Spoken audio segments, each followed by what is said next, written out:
Ah, shit. Here we go again.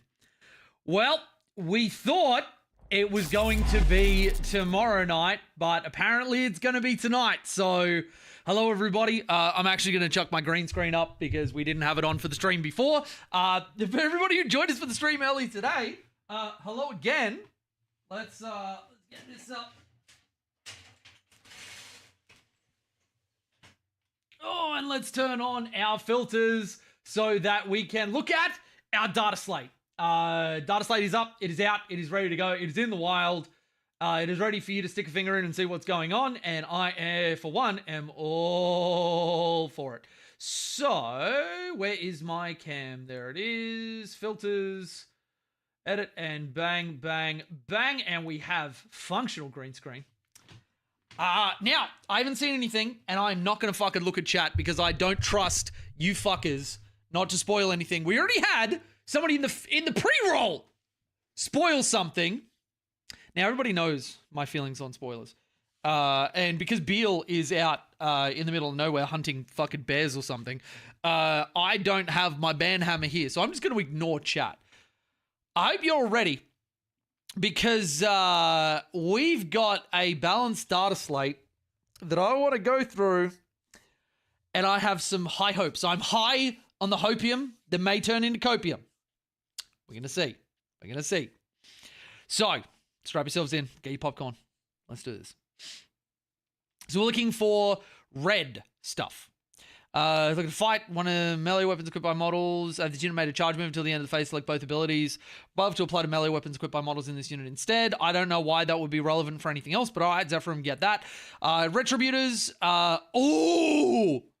Okay, so for anybody who's not up on the... And you know what? Actually, browser view might be a little bit better.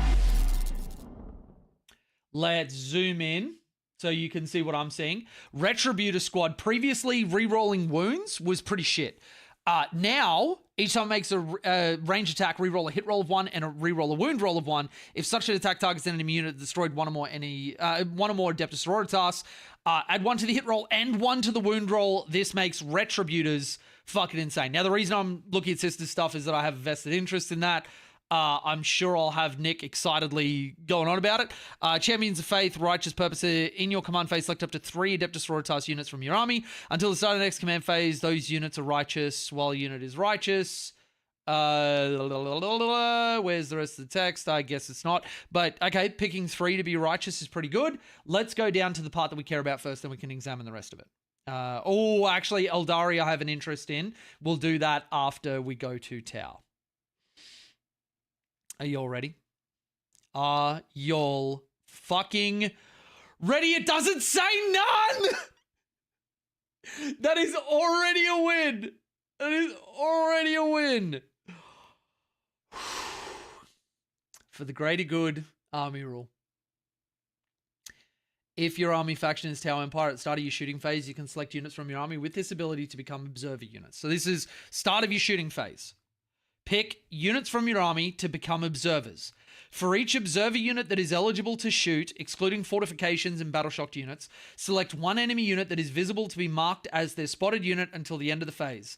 Units from your army, excluding observer units, are guided units while targeting 1 or more spotted units.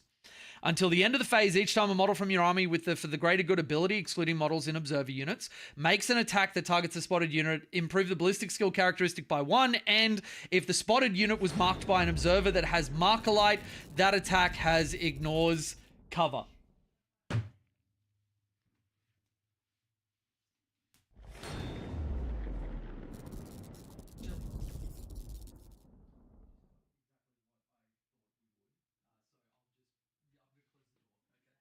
I'm gonna make some noise. We just got a really good army rule. I'm just gonna close the door. Woo! All right, I have a newborn, so I had to go and let Chelsea know that I was gonna make some noise. I had to really fucking hold it in. Hey everybody. Do you remember when a beautiful Cyclopean man who loves Tau and has been making content and has kind of been a prophet for the Tau Empire, fixed ghost kills, fixed breaches, fixed devilfish, has fixed like a whole bunch of stuff, and said a little while ago that Tau was broken and needed fixing. And it got panned by a bunch of dickheads for it. And then very recently was talking about some fixes to Tau Empire and suggested a couple of things. Do you fucking see why every motherfucker on the planet should be listening to me?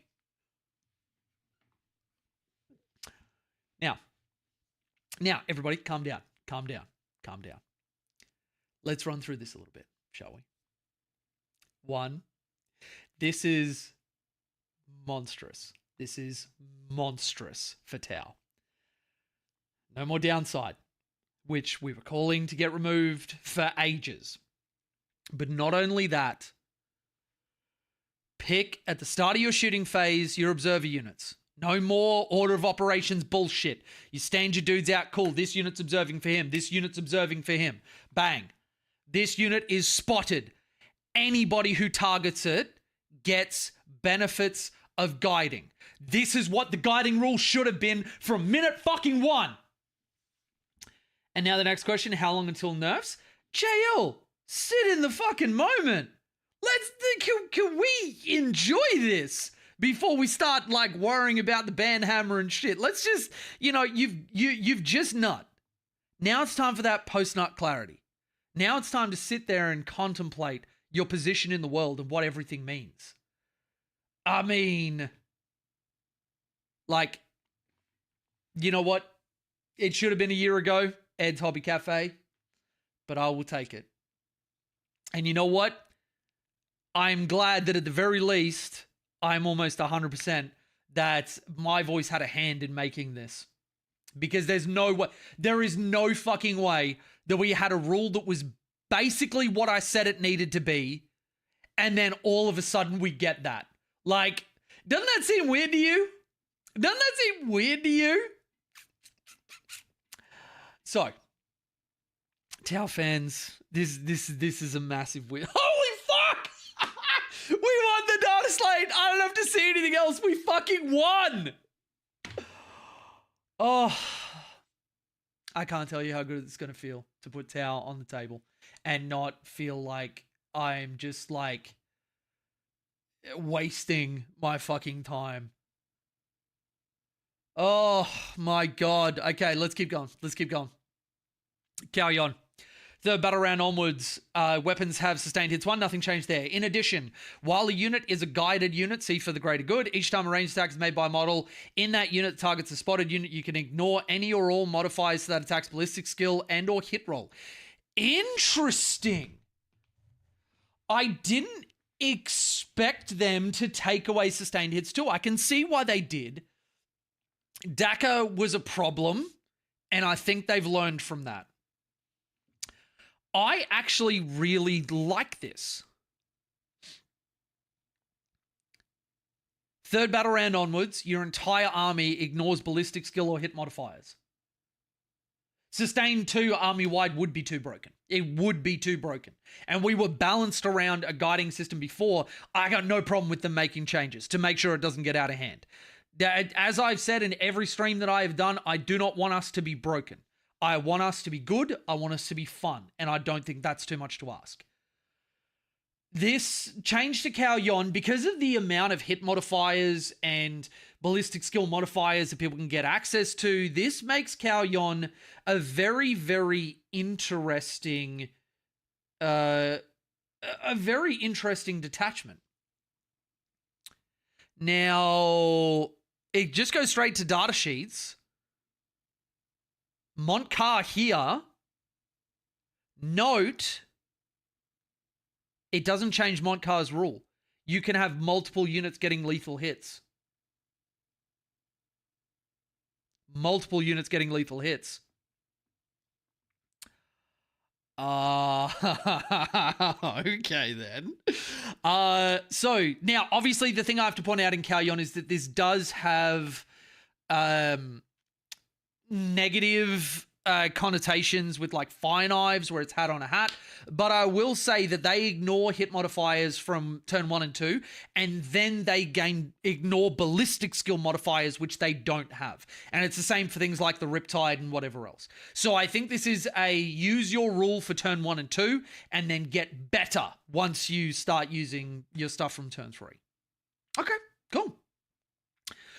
Through Unity Devastation, it excludes Crude Shapers, which makes sense, it always has. While the bearer is leading a unit, each time that unit is an observer unit, until the end of the phase, ranged weapons equipped by models in a guided unit have lethal hits ability while targeting their spotted unit.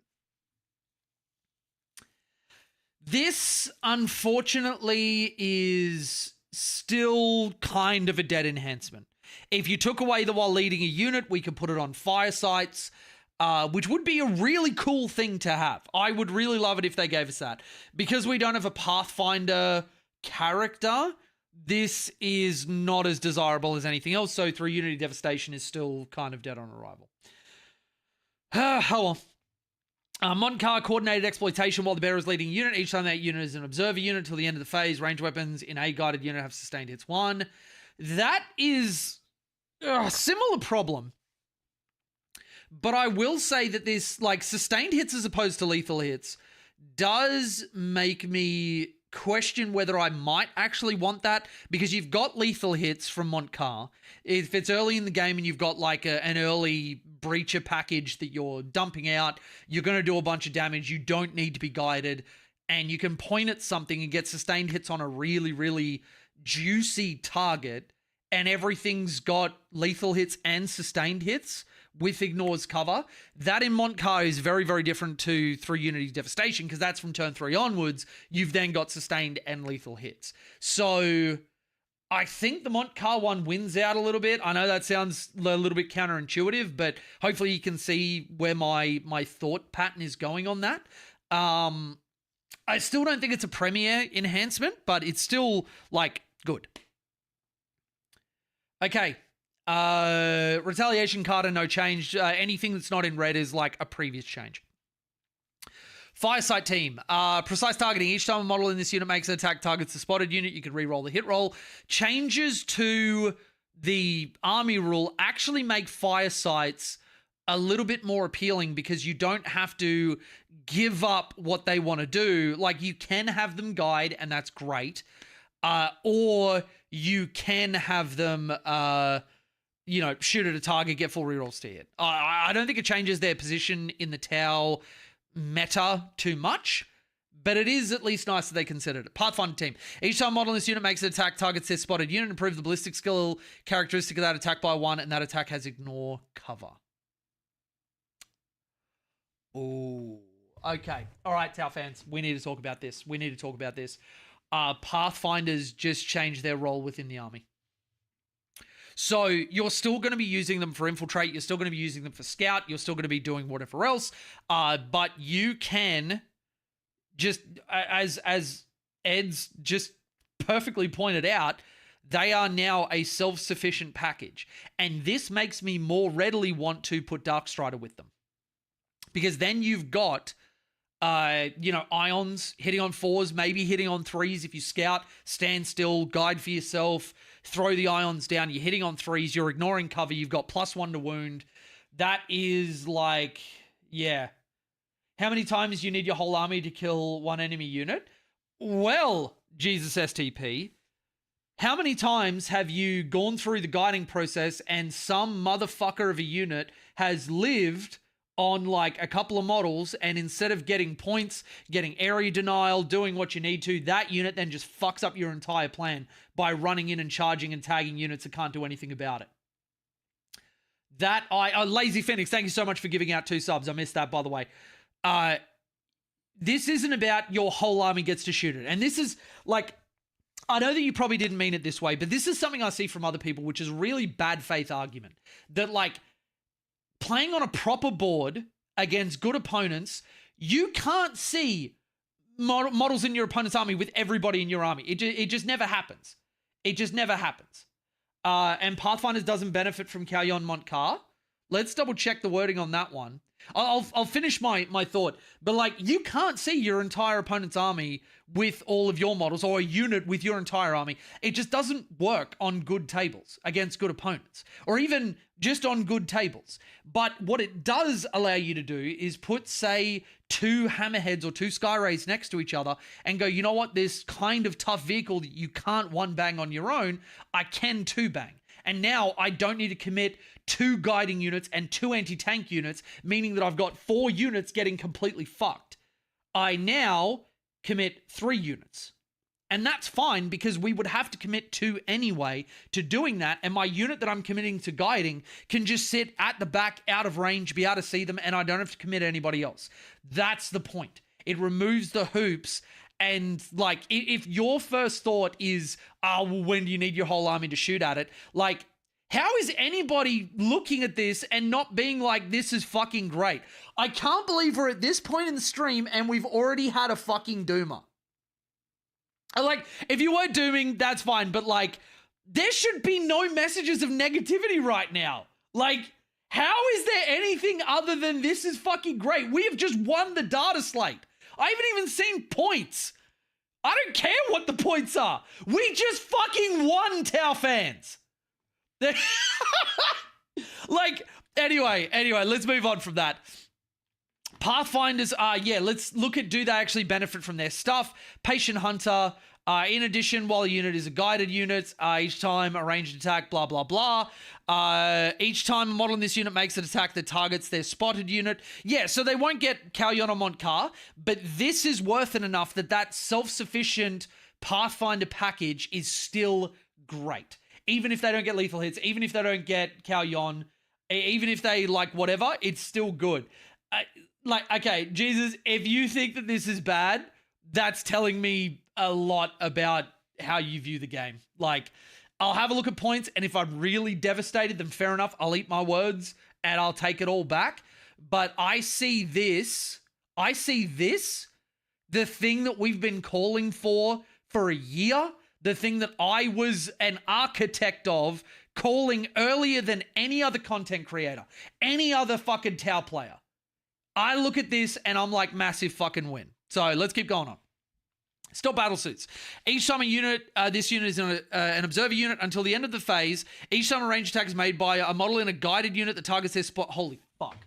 Holy fuck. Oh my God. Stealth suits did not need to get better. You have army-wide reroll hit rolls of 1 and wound rolls of 1. Because I don't know about you, but like, it's a stupid opponent that gives me more than 3 targets to shoot at in a single turn. Unless they're in their go turn and I'm trying to clap back. Holy shit! You might not even need to include Pathfinders. Like, you can use them as a little missile, play the infiltrate, scout game, whatever. But, yeah. All right. Next thing I'm going to look at is the points. Wait, was that everything? It goes in 1,000 Suns. Yes, it is.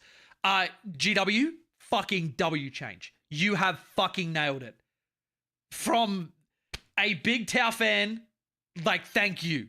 This is exactly what we needed it. So, McKay, it is not a singular unit. It says, each time a ranged attack is made by a model in a guided unit that targets their spotted unit, reroll a hit roll of 1. To become a guided unit, you're just targeting a unit that got spotted. This is, do not blow it up into something harder than it needs to be. This is so simple. Pick spotters, designate enemy units, they are spotted. Any Tau unit that targets that unit is guided. That's it. No more anything. All right, points. Where are you, Tau Empire? I'm expecting to see red. Yeah, okay, makes sense. If anybody thought we weren't going to see red, you were kidding yourself. Wait, this isn't much red. This is not much red. Stealth suits for 80 points. Crew Carnivores at the 20 going up. Crew Carnivores, I saw a message at the start of the stream. Why did 20 deserve that? 20 absolutely deserve that. Our best attachment at the moment is the Recruit Hunting Pack. They absolutely needed to go up in points, but it was only 10 for the 20. It's essentially what it's doing, and this is something GW is doing throughout the game, is that when you've got a unit that benefits from layered buffs, layered, all that sort of stuff, like, they become infinitely better. It's a stacking thing. It's why we pay more for broadsides. It's why certain armies will pay more for their big bricks of stuff, because when you layer buffs onto it, they become incredibly obnoxious. So what you've been looking at, Norman, anybody that's asking, if the Recruit and Vesper didn't get it changed to have for the greater good on their data sheet as an ability, they cannot guide or be guided. They cannot do it. And we didn't have changed data sheet Recruit Carnivores add for the greater good rule. Yes, they are Tau Empire, and I deal with this a lot in coaching. Yes, they have Tau Empire as their faction rule, but they do not have for the greater good as their ability on their data sheet, meaning they cannot engage with guiding. Nothing has changed. Nothing has changed. Stealth battle suits for army-wide reroll hit rolls of 1 and wound rolls of 1. Nobody should be surprised by this. And then Kalyon, 40 points for 3 Unity. Lol, you're never going to take it. 40 points for Coordinate Exploitation. Lol, you're never going to take it. Strike Swiftly and Strategic Conqueror exist. Even maybe Exemplar of the Montcar if you got 10 points lying over, because having lethal hits for a 4th turn is really, really good. Oh my fucking God! Guys, we fucking won. And I'm going to say right now, I'm not going to eat my fucking words. Tau won. This is a monstrous win. If anybody tells you that any part of this was bad, they are flat out fucking wrong and don't know what they're talking about. This is amazing. I didn't even care that we didn't get points cuts on things like the Riptide or whatever. I would have loved to have seen it, but holy shit, we just got so much better. Oh! You...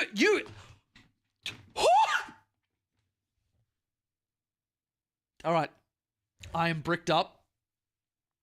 I am erect to the point of almost passing out. I need to chill. I need to chill.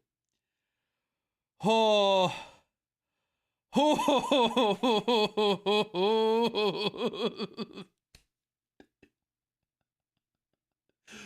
Rampages didn't go up. None of the crisis went up. Ghost kills, hammerheads, Riptide, none of it went up. We are about to have a wonderful time. And I was saying this in my stream earlier today. We are set to be a natural predator of Thousand Suns, Death Guard, Space Wolves without surge moves, all that sort of stuff. Tower about to have a monstrous, monstrous time. Oh...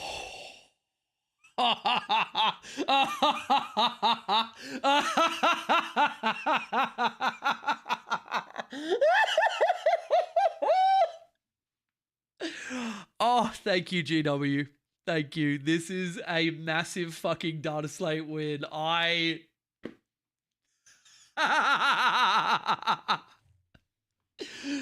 Oh! We did come to Tau first. We're going to do the entire DATASLATE because you don't just take your faction in a vacuum. You take everything around it as well. But, like...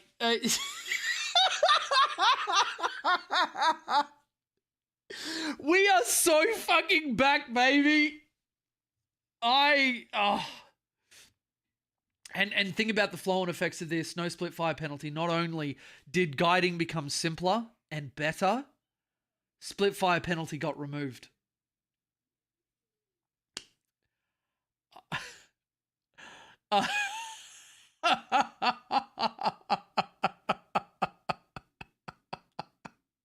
Now, if I want to run, say, like my Razor Sharks, for example, as long as I have one stealth suit unit, walk in on the side of the board with them, point at a unit, all of those planes get guiding and kill things behind a wall. And I'm going to say this. Next time, all you fuckers on Facebook and Reddit and your little fucking internet warriors, the next time I say something, you better fucking listen, because this is the fucking result. This is what I've been talking about for fucking ages. And you know what? I don't even expect apologies or thank yous from anybody. You're fucking welcome. You are fucking welcome. GW, you have nailed it. Yeah, you have nailed it. Yeah, let's go up by 60 points. Kalyon has a little bit of a different niche. Like, nobody should be surprised that Kalyon doesn't give army-wide sustained hits too. There's no fucking way, especially in a post-stacker world. There is no fucking way. Like, it just... Now, does it make me sad excluding fortification? Yes, I really would have loved our Tide Walls to be more than a meme. But you know what? Who the fuck cares? Who the fuck cares? We just got such a massive rework to our army rule.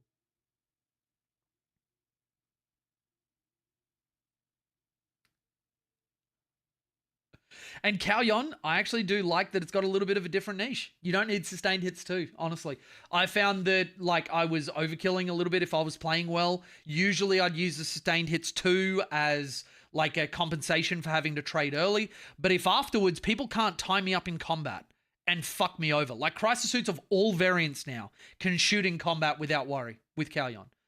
You can't have somebody reduce your weapon skill or ballistic skill. You go into the tower mirror and they're running Kroot, they can't just grenade you and go, cool, minus ballistic skill, fuck you. Like, there are so many sources of hit modifiers and ballistic skill modifiers that now you just hit on threes. Kalyon is just you hit on threes. Oh. Is it monumentally better? Yes, Odie. Yes, it is. If anybody tries to tell you that Tau got anything other than a monstrous upgrade, you now know that you shouldn't listen to that person. And 20 points for stealth suits. They could have changed this to be the first unit that targets a guided unit gets reroll ones to hit and wound. They could have easily done that. They didn't. They gave it to fucking everybody. You will now have army-wide reroll hit rolls of 1 and wound rolls of 1, meaning that how you play your stealth suits and get multi-turn value out of them is going to dictate whether you are a good Tau player or a bad Tau player. The mental load is massively lowered. That is an intangible buff that doesn't sit on a piece of paper, but right now you are not getting punished for playing Tau at a tournament. Like, you have a unit that, like, you have a little bit of a pseudo go turn. You line up one of your units that has to get their damage down because you got no other guiding on that side of the table. You fuck it up and then 2 other units shoot without guiding and they don't kill anything because you're hitting on 4s and they've got benefits of cover and you're whatever else. All of a sudden now, no, as long as I have a Markalite unit on that side of the field, all of my units are able to get rid of a key target that I need to get rid of to win my fucking game. The flow-on effects from this are going to be widespread throughout the entire meta. Widespread throughout the entire meta. I can't believe this is the only red we're seeing. I am flabbergasted this is the only red we're seeing. What? Yeah. Yep.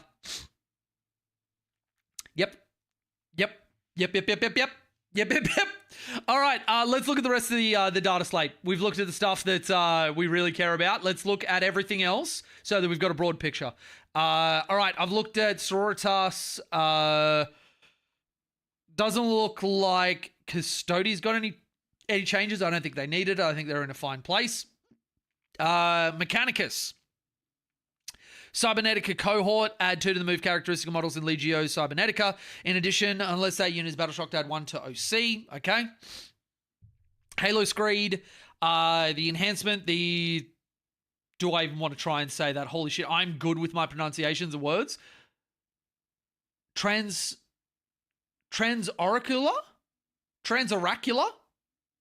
Holy fuck, what a word. Cybernetica Datasmith model only when the bearer is attached to a Castellan robots unit. Until the end of the battle, models in that unit gain the Halo override keyword. That unit cannot be selected when selecting units as part of the Nuspheric transference detachment rule. Don't know enough about AdMech to know whether this is good or not. Data sheets, add faction, Doctrina, imperatives. To the ability section of the following: Datasmith, Castellan robots. So they're giving them Doctriners. They're making it so the enhancement doesn't allow them to be picked for Noospheric Transference. Okay, I think that is a buff. From what I do know about them. All right, Eldari, devoted of you need these nuts in your mouth. Change lethal intent to at the end of your opponent's shooting phase if one or more Ynnari units from your army were destroyed. Select one Ynnari infantry or Ynnari mounted unit from your army that was within 6 inches of your destroyed unit. That unit can make a normal move of up to D6 plus 1. That is a big change. Bye-bye, Ynnari.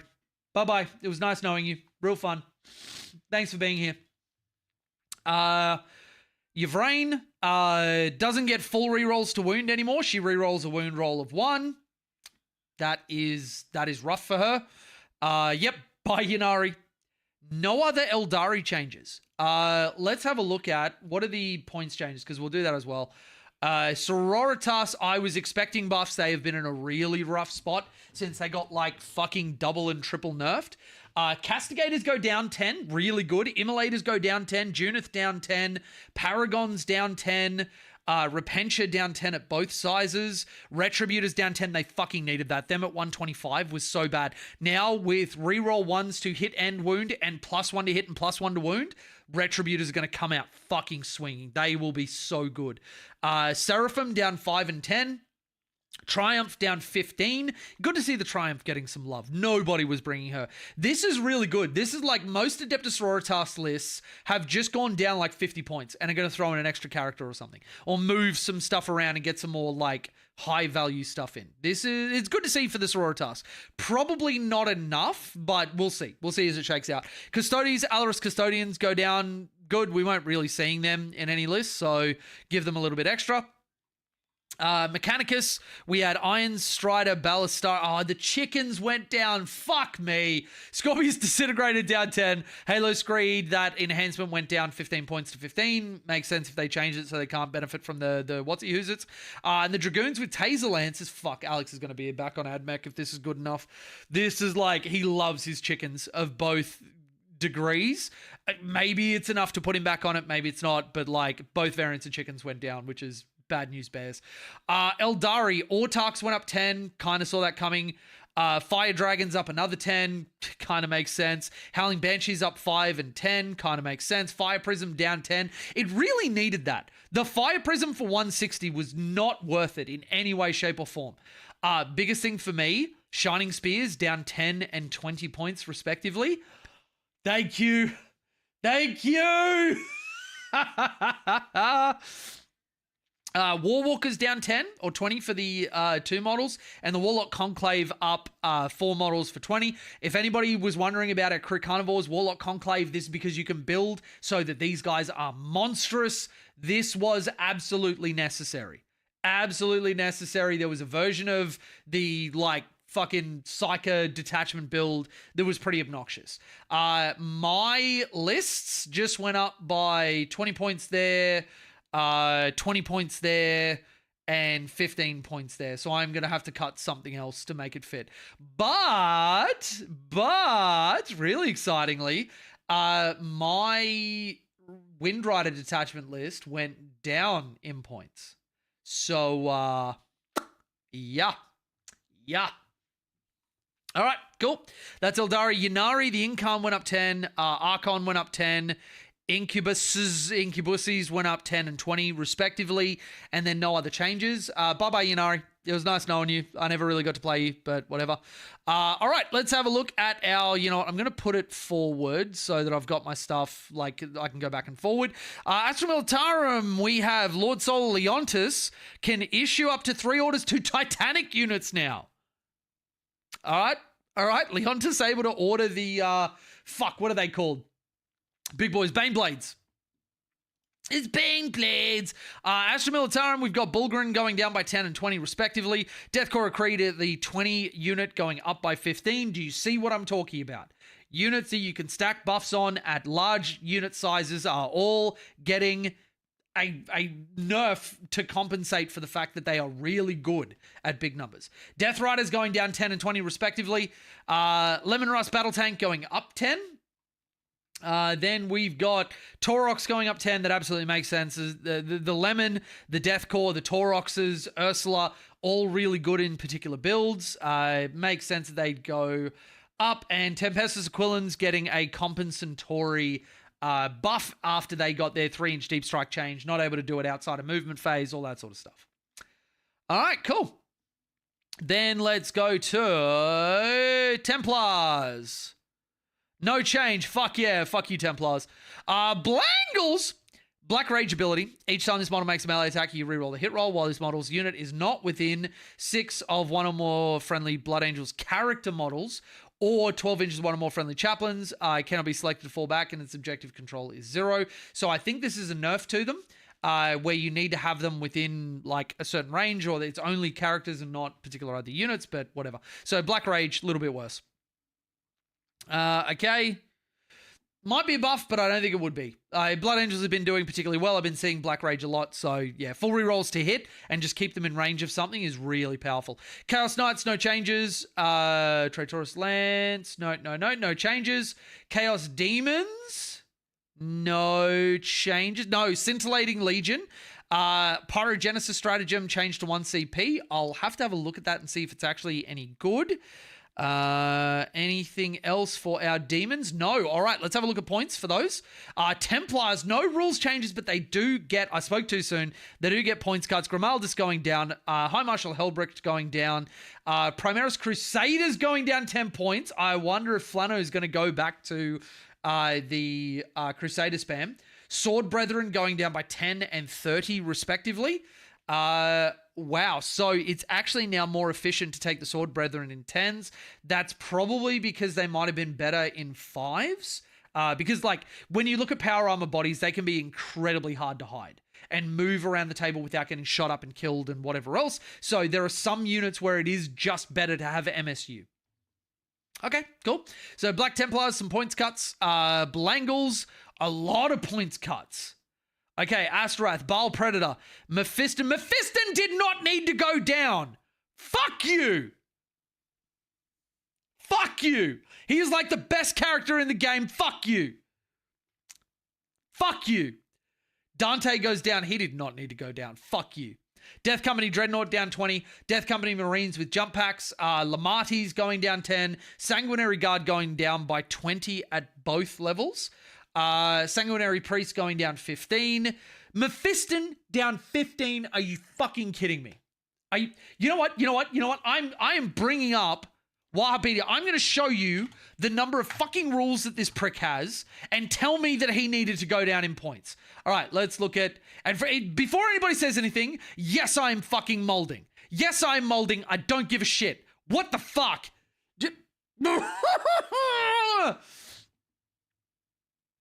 Now, this is coming off the back of Tau getting some of the best changes that I've seen. I get that. I understand that I am completely like a fucking hypocrite. But in my defense, fuck you. Okay, cool. Glad we cleared that up. All right, so Mephisto in your butt. Mephisto in your butt. Where is Mephisto in your butt? Why can't I see him? Chief Librarian Mephisto. There we go. All right, so while he's fisting me, Marson, how you doing? Good to see you. Great day for me. I'll play Tau. Yeah, it fucking is. Yeah, it fucking is. Fireside team technically use their own ability spotting for themselves. No, so the same reason why Pathfinders won't get the use of Kauyon or Montcar when they guide for themselves, you get the observer tag, meaning you cannot be guided. So you can't then benefit from your own rule, unfortunately. Thankfully, my mate who plays BA moved away, so I don't have to play it with this. I'm glad you moved away.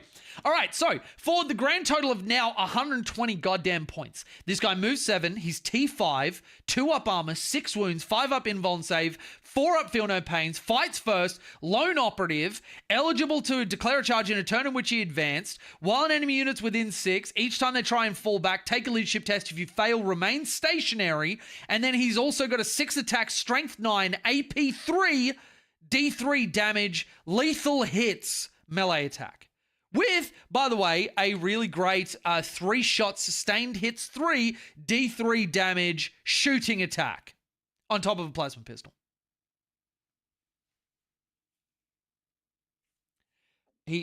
He's 120 points. He is 120 points. He needed to go down in points. Him specifically. Are you that you know what? I'm emotionally compromised. I'm not gonna.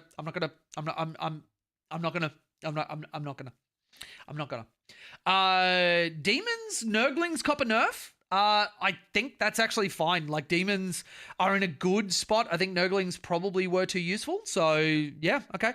Blood Legion, Slaughter Thirst went down 10 points. Shadow Legion, Fade to Darkness, and Leaping Shadows went up.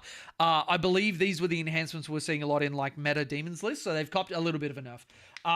Have we done Tau yet, or are we edging first? We have done Tau War. We have done Tau.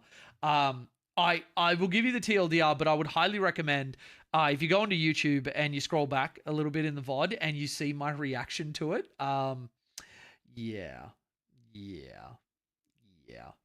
We won. We won. We won the data slate. We won. Chaos Knights, no changes. Good. Fuck you. CSM. All right, let's have a look at them. CSM has been doing very, very well. I am hoping that we see some nerfs. So Demon Prince, while this model is within 3 inches of one or more Stardy's infantry units, this model has line up. Good. Why the fuck was it within 6? Like, ridiculous. Absolutely ridiculous. Within 3 is absolutely fine. And it's Heretic Astartes infantry, which I don't know if it was before, but like good. Lord Disco, move characteristic 14, invulnerable save 4+. This is a buff to the Disco Lord. Okay, cool. Corrupt Machine Spirits ability changed to Corrupt Machine Spirits. At the start of your shooting phase, like one visible enemy vehicle unit within 12 of this model, roll a d6. 2 to 3, that suffers d3 mortal wounds. 4 to 5, suffers 3 flat. And on a 6, the enemy unit suffers d3 plus 3. Okay, cool. Spirit Thief at the start of your shooting phase, like one visible enemy vehicle unit. I'm going to assume that this was just pick a vehicle unit. You can do it from behind walls, which would be pretty shit. Impaler Chainglaive.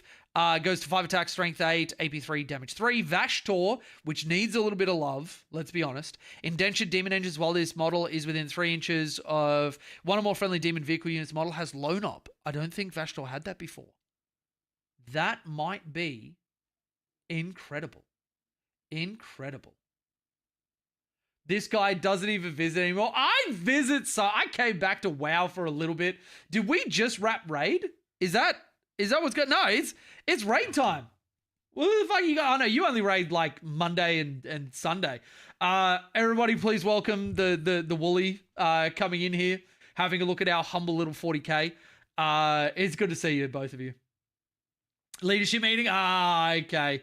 You can lead these nuts. Fucking got him. Oh, good to see you. All right, so, and then here's reorder reality. Each time an enemy unit within 18 of this model targets this model, subtract 1 from the hit roll until the end of the phase that has hazardous. I believe before it was just give them hazardous. Now it's also -1 to hit. This is really good for Vashtor. This is really, really good. And then the unholy mechanisms. While a friendly demon vehicle unit is within 6 of this model, add 2 to the strength characteristic of weapons equipped by models in that unit. Vashtor's hammer is now AP 3, devastating wounds on the sweep, 12 attacks, AP 1, damage 2. Vashtor just got a fucking massive buff. Holy schnitzel my dickhole. Yeah, all right. I'm not a good enough. I don't know CSM well enough to know whether this is going to jam Vashtor into lists, but at the very least, if you love that model, this is going to make it so much easier to play it. God damn. Oh. Any Tau weapon platform loves the new rules. Tau, Storm Surge, Manta, Christ Commanders all get to target something with all their weapon systems. Or target something else. Yeah, it's like, I don't think it's going to push Storm Surges or Tau into like a hyper-competitive position where we're going to see them in every list. But at the very least, if I think of running something like a Storm Surge and I put it in... like, my brain immediately goes to... fuck it, this is how long it's been since I've looked at the Tau detachments. The Grobmus detachment, where you include some Kroot, get some AP. That, having Kroot spread out and having a Storm Surge split fire, hit on 4s, and be able to get AP on all of its small guns, that is a massive buff to it. Because the problem with the Storm Surge wasn't anything to do with anything other than the lack of AP and a split fire penalty. get rid of split fire, and you have a method of giving it AP, holy fuck. Like, or you go +1 strength, -1 AP in the Borkan detachment, and all of a sudden you're good. Oxcad, thank you very much, Sarah. Thank you very much. I've got my brain filled with Eldari sisters and wolves, and it's a madhouse in there. So yeah, I think that like you could list any model in our range, and they all just got a pretty sizable buff. Some will use it better than others. But that's when we're talking about like the top 1% of competitive lists where you're looking at actually trying to win like GTs, majors, super majors, all that sort of stuff. And like your local RTT, you can play almost anything you want and you will have fun. You will 100% have fun. I can say that without having played a game on the new rules yet. That would be nice if Foxcad didn't explicitly exclude the Storm Surge. Oh, it fucking did. It fucking did. Santiago, you can download the DATASLATE. If you go to warhammercommunity.com, you'll see on the homepage there is like a little news article thing, or Warhammer 40k news. You go to the Warhammer 40k balanced DATASLATE. The documents you're looking at, you click on download updates. The ones you're looking for are the Munitorium Field Manual, which will give you points, and you look for balanced DATASLATE, which will give you rules changes. You need both of those in conjunction with each other. And then we've also got to, after we deal with all this, Dark Angels, Tyranids, and somebody else. A Servitor Battleclade, which I think might be Admech. Oh no, this is a kill team. That's a kill team. So what? It was Dark Angels and Tyranids that got a new detachment. Is that correct? Yeah. Oh god, Alex is going to be on snakes. Oh my fucking god. Okay, we're going to have a look at that. Snakes are coming back. CSM, we got Chaos Lord with Jump Pack, Master of Possession, Dark Apostle, Felgor Beastman, Trader Enforcer, and that's pretty much it. I think ACDC probably could have used some nerfs, but they're just trying to give some love to stuff that we never see. So, yeah, that kind of makes sense. Dangles didn't get any changes. Good, fuck the Dangles. Oh, no, they did. Oh, no, I spoke too soon. Lionel Johnson got All Secrets Revealed ability. Mist Wreath Shadow Realms in your command phase of units not engaged around one of our enemy units. You can remove it from the battlefield, place it in strat reserves. Holy shit. Lion did not need Uppy Downy. Fuck you. While a friendly adept starts units within 6 of this model, each time it makes a melee attack, reroll a hit roll of 1 and a wound roll of 1. Like, you need some sort of ability like that on a Primarch level model. Like, it makes sense. Emperor's Shield, each time an attack is allocated to this model, if strength is greater, subtract 1 to the wound roll. Okay, cool. So Lion will be a little bit more playable with some of those changes. They all look like buffs. I don't think there's any reason why this would not be like a strict upgrade over his other stuff. Dangles, did you get any? No, we already looked at it. No points cuts for them. CSM. Supplement Dark Angels. Nope, nothing for them. So just some rule changes. Death Guard only had the Nurglings go up. Oh, GW. Oh my god. So for anybody who hasn't been tracking the meta, Death Guard were represented in the team's events just gone at the highest level. Every single team had a Death Guard player. Every single team. There was no other faction that had universal representation.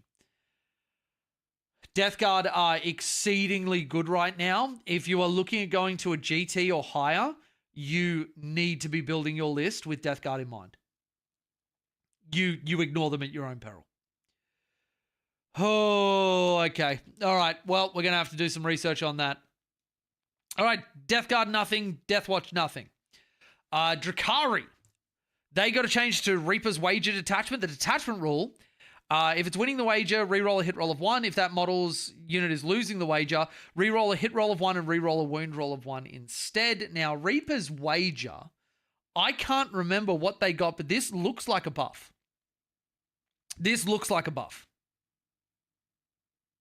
Okay. Rerolls on Drakari and Harlequins are really good. They don't have a ton of sources of it, so that's really, really good. Emperor's Children, no changes. GSC, no changes. All right, Grey Knights. Warpbane Task Force. Each time model in a Grey Knights unit makes a range attack, targets a visible target. Or makes a melee attack reroll a hit roll of 1. If that unit is a Purifier squad or is wholly within your army's hallowed ground, you can reroll the hit roll instead. I think this is just cleaning up wording. I don't think this is actually like a change to their rule.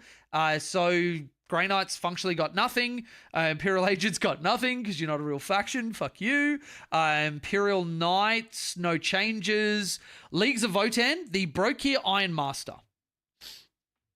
Change asterisk 2. If this unit's Brokir Iron Master is ever destroyed, all the unit's remaining ECOG models are also destroyed. While embarking within a transport and while embarked within a transport, each ECOG model takes up the space of 0 models. Oh, that is a fucking huge change. I cannot tell you how much of a big change that is because he takes along like 4 little dudes. If all those 4 little dudes take up stuff, the units you lead cannot enter transports. It is the dumbest shit ever. It's been removed. Thank you, GW. You are fucking amazing. Same thing with the Grimnir. Your Corv models no longer take up room in a transport. Anybody who's a Votan fan, yes, it's not like changes that you might have wanted to some of your stuff, but like, holy shit, is that a good rule? Necrons, our overlords, I for one welcome anything that they want to give us because they are our saviors. They are going to lead us to a better future. Necrons, thank you for existing. No changes. They don't need them. They're perfect. All hail Necrons. Orcs. I am surprised that we're not really seeing all that much, though we do have Cult of Speed. Their detachment rule units are eligible to shoot and declare a charge in a turn in which they advanced or fell back. This makes it seem like there wasn't declare a charge. So did they just get advanced shoot and charge? Holy shit, we're probably going to be seeing some Cult of Speed coming. We are going to be seeing some Cult of Speed coming.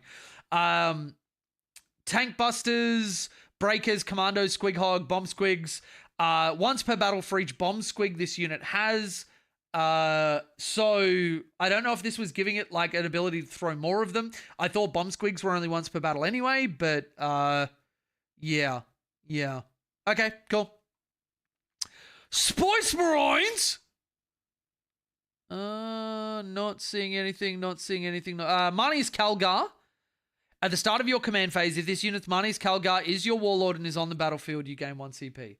This stops because Gilliman, if he's included in your list because he's a Primarch, must be your warlord. This stops Gilliman and Marnius Calgar from having the broken, overpowered shit that they had. And you can't have Marnius off the field. So, actually, I'm fairly certain that's the case. Let me just look up my Space Marines because I don't want to be talking out my ass. Let me have a look at Space Marines, Codex, data sheets.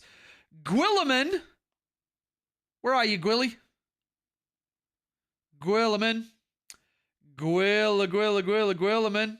Is he listed under some other name? Oh my god. Let me search it. Oh, he's under Rabute. I was looking for the wrong thing. So, Supreme Commander, if he's in your army, it must be your warlord. So, Ultramarines just took a massive hit. Ultramarines just took a massive hit. Yeah, okay, good. They were problematic with their CP gen. Nobody should have that shit. Anything else for Space Marines? Supreme Strategist. Once per battle round, 1 year from now, it does so reduce the cost of... All right, so once per battle round, you can reduce the CP cost by 1. This is really good. You should not have been able to have Gilliman standing near somebody and then just reducing like every fucking CP cost that they had in every phase. That just like, yeah, once per battle round is way better. Way better. Or it was like once per turn. So you do it once in your turn, once in your enemy turn. But yeah, that really needed to be toned down. Ultramarine lists are now not going to be the pervasive shit they are. Tau Empire. We won the fucking data slate. Don't at me. Thousand Suns, nothing. Tyranids. Nids.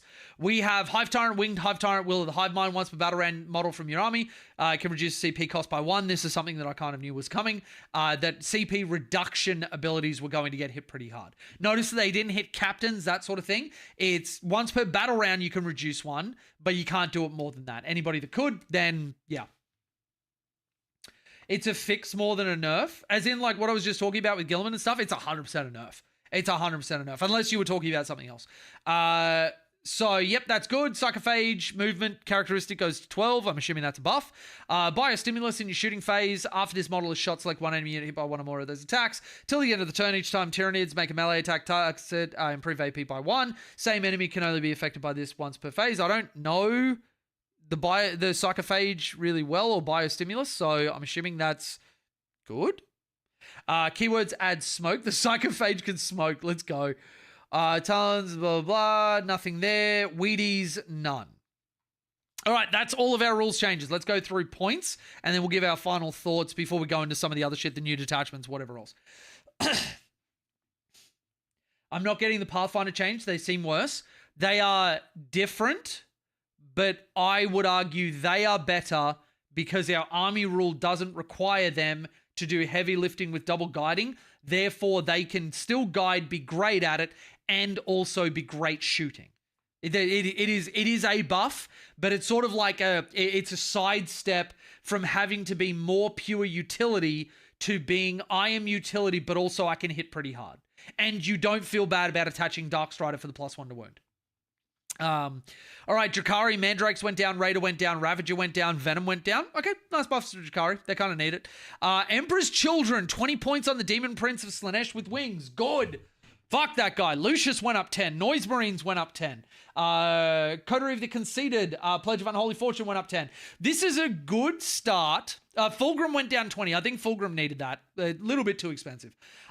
This is a hit to a lot of lists. At the very least, I've seen some lists where this is 60 points, 70 points, and then 100 points. A list has just gone up 100 points. So, actually, no, more than that. Sorry, 110. Which means they have to drop something which they need. Emperor's Children are really good. Adel and Jackals going down for the Gene Stealer Colts, 5 and 10 respectively. Grey Knights, Brotherhood Terminators are no longer being punished for taking 10 model units.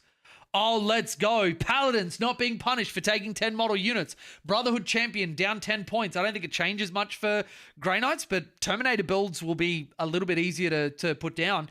Imperial Agents, you're not a real faction. Why am I looking at you? Imperial Knights, no changes. Leagues of Votan, no changes. Crons, Doomstalker down. Canoptic Wraiths down 5 and 10. Deathmarks down 5 and 10. Illuminor Xeris down 10. Locust Destroyers, 1 model units go up 5. They're extremely efficient at that price. Plasmancer down 5. Scorpec Lord up 10. Technomancer down 5. Awakened Dynasty, the Enagic Dermal Bond up 15. I mean, this looks like a buff to a number of lists that I've seen. I can't believe Deathmarks went down. Like, Wraiths should not be going down. What the actual fuck? All right, Orcs, they are really making a push for speed freaks. Holy shit. Big Mac with Shock Attack Gun going up. Makes sense. We saw him in every list. Boomdaka going down by 10. Boys at the 20 going up by 10. This is, again, if you need any proof that they don't, would they want to have big units that can benefit from, like, Green Tide, for example, they are a little bit more expensive. Defcopters down 10 and 20. Flash Kits up 10 at the 10 model mark. Makes sense. They were in every fucking list. Looters up 15 at the 2 Spanners and 8 Looters mark. Makes sense. Booster Blaster down, Rocket Truck, Squig Buggy down, Shock Jump Dragster down, Squig Hog Boys down. We have nothing else there. Tank Busters and the Truck go up 5 points each. And Zogrod Wartsnagger going up 10. That makes sense. He was in every goddamn list. I don't know what this does for a lot of Orc builds, but I can see these points cuts being very, very appealing for anybody who wants to run Speed Freaks. And we already had a very good player, Michael House, in our area that was running Speed Freaks before all this, so I'm keen to see what he cooks together. Spoils Marines, Aggressors go down 20. Okay. Heavy Intercessors down 10 and 20. Hellblasters down 5 and 10. Captain with Jump Pack down 10. Vanguard Vets down 15 and 30. Robute Gilliman down 25. Compensatory buff for nerfing the shit out of him. Marnius Calgar get down 10. You can't do the combo anymore. It makes sense they'd be a little bit cheaper. So they're better on their own. This is not Codex points. This is index points. Nothing's going to change because, of course, they're not. Codex Space Wolves. Okay. Lock the fuck in, Wolves fans. Lock the fuck in. Kalyon does not suck now. Kalyon is different, but army-wide sustained hits 2 would have been broken. It is inarguably worse, but I wouldn't say it sucks. I don't know if I'm going to run Kalyon anytime soon because I played the fuck out of it, but don't let that be an indicator that it's good or bad. Bjorn the Fell-Handed down 10 points. GW, are you shitting me? Are you shitting me? Oh, El Cleaton, Oxcat is better. Every tower list just got better. Every tower list just got better. I'll have to gather my thoughts and make sure that I know what I'm talking about with like combos that I'm going to be looking at, list design that I'm going to have. But yes. What do they change about Tower Humid? The most important thing. I would highly recommend scrolling back to like near the start of the stream and have a look at my reaction. It says everything. Grey Hunters down 10, 180. I still don't want them. They're 10 model units. I don't care about that. Thunderwolf Cav going up 20 points at the 6 model unit. Absolutely makes sense. They were too good at 200. Way too good. Wolfguard Head Takers down 5 per 3. So they are now 85 points for 3 and down 10 for 6. Now, this does mean that the 6 Hunting Wolves, you are paying 50 points to take, but I can just take a unit of 5 Fenrisian Wolves that have a reactive move and, like, did you nerf them? I don't think you did. 40 points for 5 or 50 points for 6 without a reactive move. Oh, that's a toughie. Oh, that's a toughie. What do I do? I don't care. I will just take 6 Head Takers and then I'll fill in with Fenrisian Wolves. That is so good. That is so good. Wolfguard Terminators down to 170 and 340. Now that is fucking interesting. That is goddamn interesting. I got a game against DG tomorrow with the new rules and I can't decide between Monkar or Ox. Both will be good. Lethal hits against Death Guard is extremely good. Extra AP against Death Guard with the +2 to strength stratagem is extremely good. I would say just go with whatever your more comfortable playstyle is. Get reps on something where you're feeling comfortable, you're feeling good, and you don't have to think too much. Wolfen going up 5 points per 5. Wolfen with Storm Shields going up 10 per 5 absolutely makes sense. Wolfen with Storm Shields were way too cheap. Thunderwolf's Fortitude going down, Saga of the Bolt, don't care, I'm not going to be using Saga of the Bolt. This... My list that I was looking at for Stormlance really only went up by like 20 or 30 points.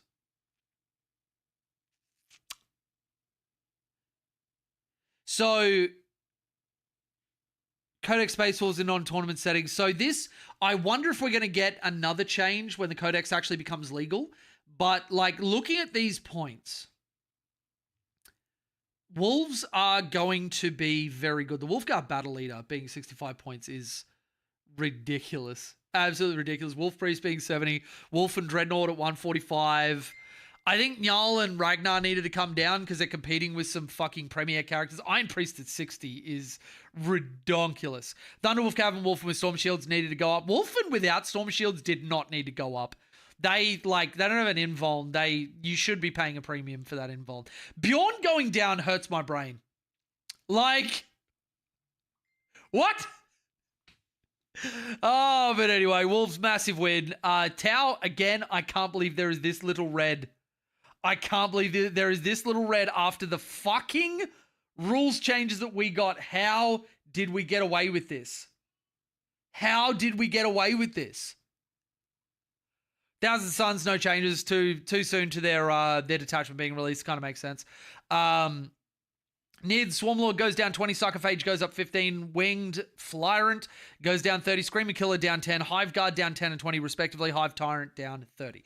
Hive Tyrant and the Flyrant going down because obviously they had to change their rules, which was a decent nerf to the thing that you would bring them for. But yeah, Painting Bube, our first time chatter, broke your Eye Master's system is unfortunately not an ECOG. You would still need 7 spots in a Sagittor. I thought it had the ECOG keyword. Let me have a look. Leagues of Votan, Index, data sheets. Broke here. Ironkin Assistant, keywords.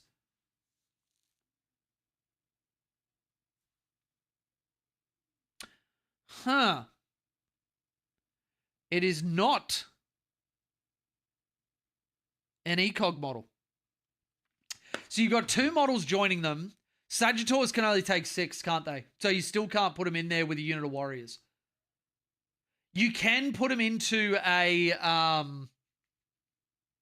I think you can put them into the land fort, which might be what they were going for. Because Sagittars are already like the best transport they have access to. But yeah. Yeah. Okay, that is Nids. Wheaties don't get anything because fuck you, Wheaties. Okay. I'm going to give my thoughts on the data slate and the points changes. Then I'll go into the 2 detachments that the Army's got. Little upset Fireside team didn't get a cool rule. A lone up stealthy spotter is such a cool idea. All right, so this is the first thing that I want to impress on to everybody. I'm going to scroll up to the Tau Empire spot. When you see this, you should feel nothing but joy. Straight up. Like I don't like telling people how to feel. Like what is relevant to somebody is relevant to them, and you know, people are valid to feel however they want to feel. But you should look at this and see it for the massive win that it is. And even if you can't see the flow-on effects that this is going to have in the way that we build lists, in the way that we approach the game, in the way that we are going to be playing moment to moment, in the way that we engage with and win at 40k, even if you can't see it, put some trust in me that I'm telling you this is a fucking massive win. And you can have gripes with individual models, but now ain't the time for griping. Now is not the time for griping. We just got one of the biggest wins in 40k. And I'll be honest, Fireside teams are actually useful. They are. You now have a unit which doesn't absorb a guiding unit, which was a precious commodity before. It can either guide for you as a lone op, or you can go, all right, I need precision. Somebody else pointed that character unit, bang, Fireside unit, get rid of it. Next unit, they don't ever feel no pain anymore, light them up. There is like, okay, when Oxcad came out, I'm going to take you guys back in time a little bit. Do you remember when Oxcad came out where I was literally fucking jumping for joy saying that this was an excellent detachment? And I had a number of people, including some high-profile Tau players, be like, oh, I didn't like this. I wanted big suits. I wanted whatever. And everybody was saying it was shit and it's not competitive and it's not whatever. And then tournament data came out and Oxcad was actually doing really well. And then everybody came around to it. Well, not everybody, because some people don't like crude. And that's fine. But people came around to it. People started seeing that it's not actually hard to run crude within 9 of an enemy unit. It is extra. With the old army rule, it was extra steps, but people were feeling burnout from the army rule. It actually wasn't about Oxcad. It wasn't. People were burnt out from the army rule, and then I put out a video saying Tau need changing. The army rule needs to change. And I got panned for that as well. I got panned for saying Oxcad was good. I got panned for saying that the army rule needed to change. I have been right on everything I have said across the life of my channel. I've never had a bad take, not once. Go and find one. You can't. So what I'm saying to you right now is if you're having a negative reaction, stop, breathe, and think for a second. I am telling you this is a massive win, and this is going to fundamentally change how our army operates. And yes, there are going to be models that do it better than others. That happens with every single faction. There is no getting away from it. But every single Tau unit just got infinitely better. Your games no longer require a degree for you to play. Your games are now going to be not that your opponent's playing checkers and you're playing 4D chess. You're both going to be playing 40k. I cannot tell you how important it is that this change came through. And now is the time for us to be celebrating. If you see somebody shitting on any of the changes or complaining, now is not the time for negativity. Now is not the time for negativity. We have just been handed a massive fucking win. And if you don't spend the time to actually enjoy it and appreciate it, then I don't know, man. I can't help you. I can't help you. You're gonna be missing out on something that could be really fucking awesome. Really fucking awesome. And then we've got, they thought ahead. GW have previously left out things that they just didn't think about, but they changed our Firesight team. They changed our Pathfinders. They changed our stealth suits. And again, all three of these are pretty big wins. Like, the stealth suit one is obviously the biggest win. There's no two ways about it. That is the biggest fucking win. But the Pathfinder team, we didn't need double guiding anymore. We don't. Like, there is no use for double guiding. You would then never take Pathfinders because guiding is so fucking easy now. It is so easy.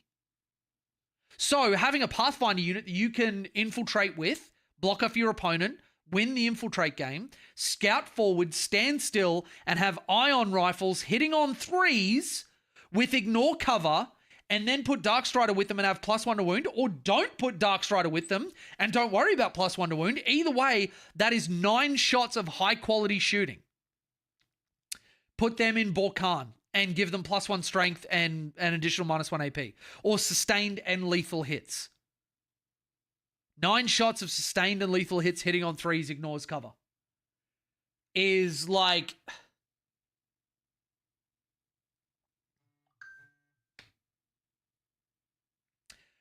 Loopy, you point out a good thing. The Kalyon strat will allow a Pathfinder unit to guide for itself. Just straight up. You can also target the unit and get the benefit. Now, they probably did need to reword that to you count as a guided unit, and we'll see if they FAQ it. But like, I can see myself playing Montcar now. Getting a little bit aggressive, having some stuff. Like, check the ego, boss. Okay. Look, I only found... I don't recognize your name, so I assume that you're a little bit newer in here. Since the end of 9th. Do you know who it was that suggested publicly and then had it implemented that the Ghost Keel should actually have proper loan op, and that change came through and then it became an S tier model? That was me. Right after I said, hey, we should change this about the breaches and the devilfish. That change was implemented immediately. I have had, and you know what? There are moments to not have ego or not like, not pat yourself on the back. But you know what? When you fucking nail it and when you're right, I've got no problem saying that I've been calling for this for a long time. And I have had to endure people saying some very unkind things when they are wrong. And so now I'm going to proudly sit here and say, we have won the fucking data slate. Enjoy it. I have been barracking for this for a year. A fucking year. Go back and watch my videos. Anybody who's interested in seeing how long I've been saying exactly this. Now, I also said in my interview with John just recently that we haven't got changes in the data slate because I feel like something good is coming. GW is cooking and they've needed time to implement it. Give them time. I have a little bit of faith in them. Then this data slate rolls around. That interview was like 2 weeks ago or something. Then this data slate rolls around and look what the fuck we get. Maybe I don't need to check the ego, boss. Maybe I'm actually just fucking right, and that's okay. Maybe that's okay. Now is the time to rejoice, Master. I don't think anybody should be talking about nerfs. This is the other thing that, like, you get a massive win. Your brain shouldn't go to, oh my God, we're going to get nerfed. We have 3 months before the next data slate. You have 3 months to play this, to enjoy it, to work out what we're going to be doing. And then if we cop nerfs and we adjust. But that's fine. One of the main pain points for Tau was that it was difficult to keep track of all your guiding shit. You were having to expose more than your opponent was. The army rule was like, for the effect you were getting was so much mental investment. Like, that has all been removed. Points will come and go. Points will come and go, and who gives a shit? Like, we will adjust and we'll do what we need to. We now have a rule that doesn't punish us for playing the game in the way that they intended, but like everybody else just gets something good for so much less effort. Like, I don't understand how people can be coming into this stream with fucking negativity. What is fucking wrong with people? That we can have something like this, I am celebrating it and enjoying it, and somebody has to walk in and be a fuckhead about it. And like other people have just been like kind of negative. I wish this was worse. Like, oh, sorry, I wish this was better. And like, I'm not upset at that, but like, holy fuck. Actually, you know what? Enjoy getting fucking hidden from the channel. Fuck off. Don't come back. Like, how is it that people are so fucking disenfranchised, unhappy, and shitty that we get a change that we've been wanting for so long and people are fucking carrying on? You know what? You know what? Fuck any of those people. I'm going to be here and I'm going to talk about some of the things that I enjoy. I'm going to be here talking about the things that I want to get on the table, combos that I'm going to use, thing that's going to be good. You know what? I need to put some more mods in. Who have we got that I recognize the name of quite a bit?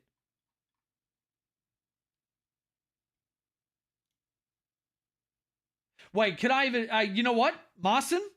I recognize your name. You are now a mod. Marson, you're a mod. If you see anybody fucking carrying on, just remove them. Just remove them. This stream is about positivity and us enjoying the shit that we got. I don't want to have anything else. People that watch my shit regularly know that I'm already going through enough fucking depression and everything else. I don't need negativity right now. Sarah, you're about to become a mod for my Twitch. Where's my moderator tools? Let's blow that up. Actually, I don't think it's on your name. I think it is on community or... is it moderation settings? Moderation. Chatters, chat privileges, follow. Sorry, I'm just going to do this real quick, everybody. And then we are going to talk about all the stuff that I'm excited about because there is a lot. There is a lot. We have some really, really, really cool shit. Roles manager. Add new. Sarah, what are the numbers after your name again? Let me go back to my stream manager. Risu 26. That's it. Roles manager, add. Risu 26. I think that's you. Have you got like a fucking unicorn? I don't know. I've never actually looked at your profile picture. But yeah, you're a mod for Twitch. So note to anybody that has come into this stream. If you come in here wanting to be a whiny little fucking bitch, you are about to get banned. We are talking positivity. We are having fun and we are enjoying our shit. If you don't want to enjoy your shit, fuck off. All right, cool. So let's fucking talk about this in combos. All right, let's elephant in the room, Kalyon. Kalyon is worse than it was. I don't think anybody is like super surprised about that or they shouldn't be. Sustained hits to across the entire army would be like fucking busted. Like absolutely busted. Think about this, and I said this when I was first going through it, having sustained hits 1 and then having like, you know, things like fucking breaches and that sort of stuff as like, okay, let's think in terms of Death Guard. Death Guard have an expanding circle by which you have like minuses to hit because they probably will pick that. They don't care about reducing your save. Minuses to hit at like a 12-inch bubble becomes really obnoxious, especially if you're playing Kalyon with breaches or flamers or flamers don't care about minuses to hit, but like close range shit, or you need to walk onto the objective because you can't stand away. You need to hold primary.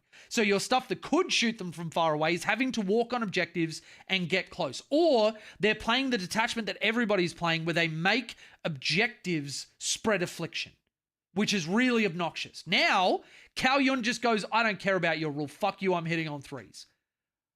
That in the scope of everything that's happening in the meta, if you've got wolves or world eaters rushing you, you've got Emperor's Children, they tag up tanks and shit like that. No, my tanks are hitting on 3s. Don't care. That is, like, ignoring modifiers is not useful until you absolutely fucking need it, and then it is amazing. Then it is game-winning, game-changing. That shit is like, yeah, Yeah, and if you look at, and I was saying this earlier as well, you could consider hat on a hat stuff with like Fire Knives, Riptide, that sort of stuff, which already has ignore hit modifiers. Think about it this way. It is up until the end of turn 2, you've got good ignore hit modifiers. Turn 3, you become better because you ignore ballistic skill modifiers, which, you know, might be the more relevant point where people that have ballistic skill modifiers have to get close to you. Your Riptides are having to walk onto objectives to hold them for you, and then you go, cool, you've got that rule. I don't give a shit. You can spend the CP, but I'll ignore it. That is really good. Really, really good. My gut reaction on 3 Unity Devastation or Coordinated Exploitation. These 2 enhancements at 40 points might be dead on arrival.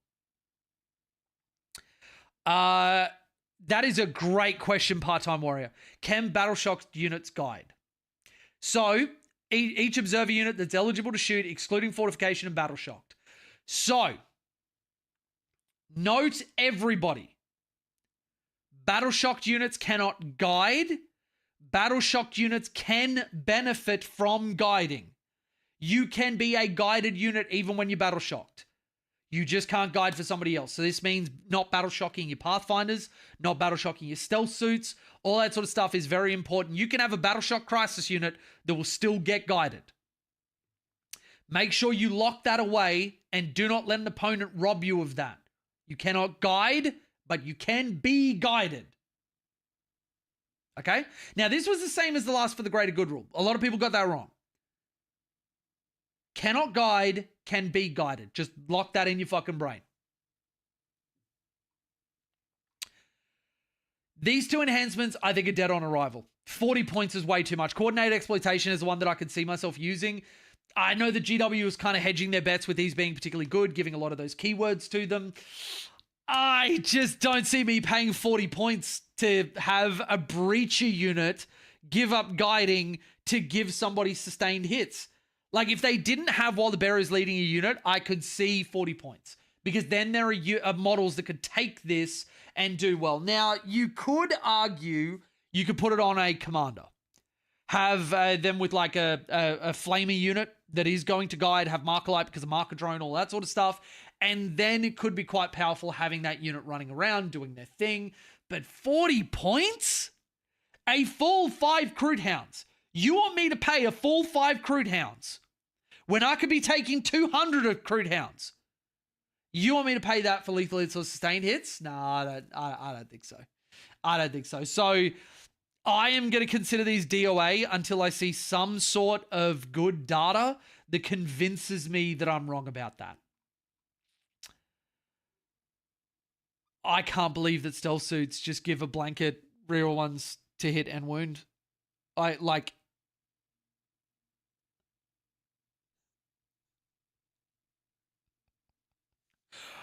go like 20 points for that is just like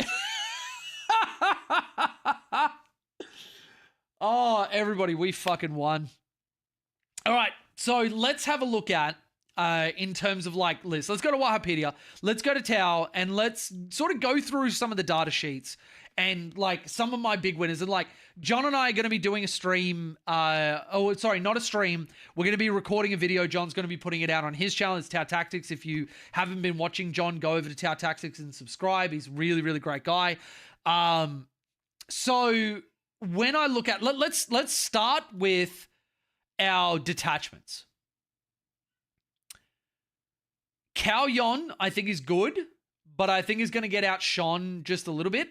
Though I will say Sustained Hits 1 from turn 3 is good, and the current mission pack that's coming out, because that's the other thing we got to consider. You don't just do stuff in a vacuum. You consider the mission pack that's coming out. That's going to be driving us later in the game.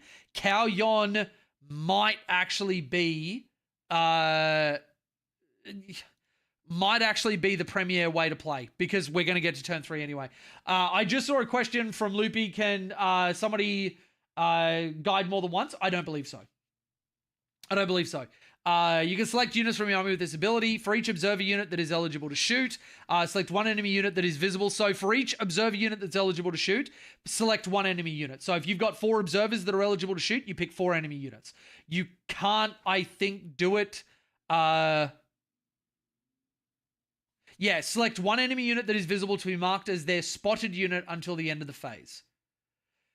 Each time a model from your army with greater good, excluding models in observer units, make an attack. Now, okay, I'm looking at the wording, and I wonder if GW is fucked up here. Let me go over this again, because does it say explicitly that if you're an observer, you cannot be an observer again? The wording is, in a way, for each observer unit that's eligible to shoot, select one enemy unit that is visible to be marked as their spotted unit till the end of the phase. No, actually, that's very clear. That's very clear. For each observer unit, select one enemy unit that's visible to be marked as their spotted unit until the end of the phase. So you can't do more than one. You can't do more than one.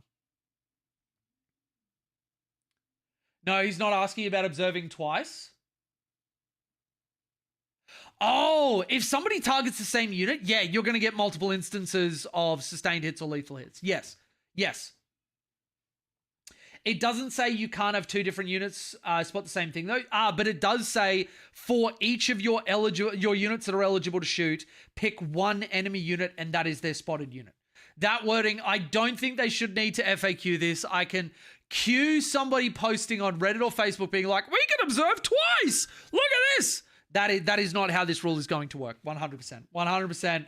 And TOs will rule on this if they fucking have to. I think Michael's trying to contact me for...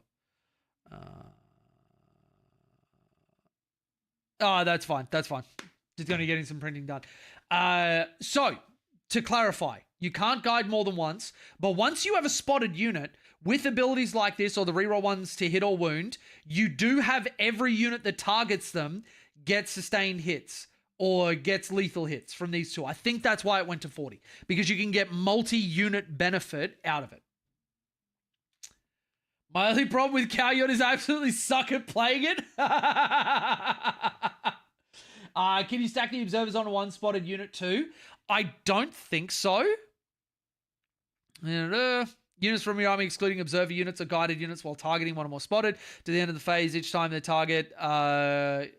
makes the attack targets a spotted unit. Has the ignore cover. I don't know why you'd want to stack guiding onto one target. I guess it'd be for like if you could put lethal hits and sustained hits on there. GW, I can see the problems this is going to cause. You will need to put out something saying that once a unit is spotted, it cannot be spotted again.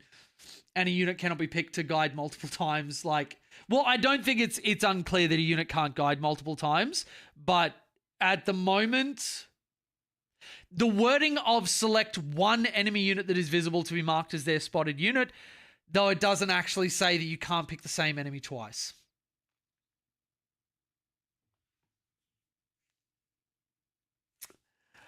All right.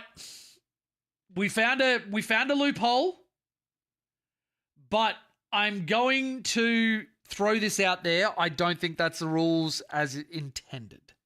So I would hazard a guess that there is going to be an FAQ really quickly on this. I also would make sure that you check in with your TO to see if they're ruling on this. Because, I mean, if you're paying 40 points... because we have no other guiders that give anything tangible. If you're paying 40 points for an enhancement, maybe GW do want you to have that, but I don't see it as an intended sort of thing.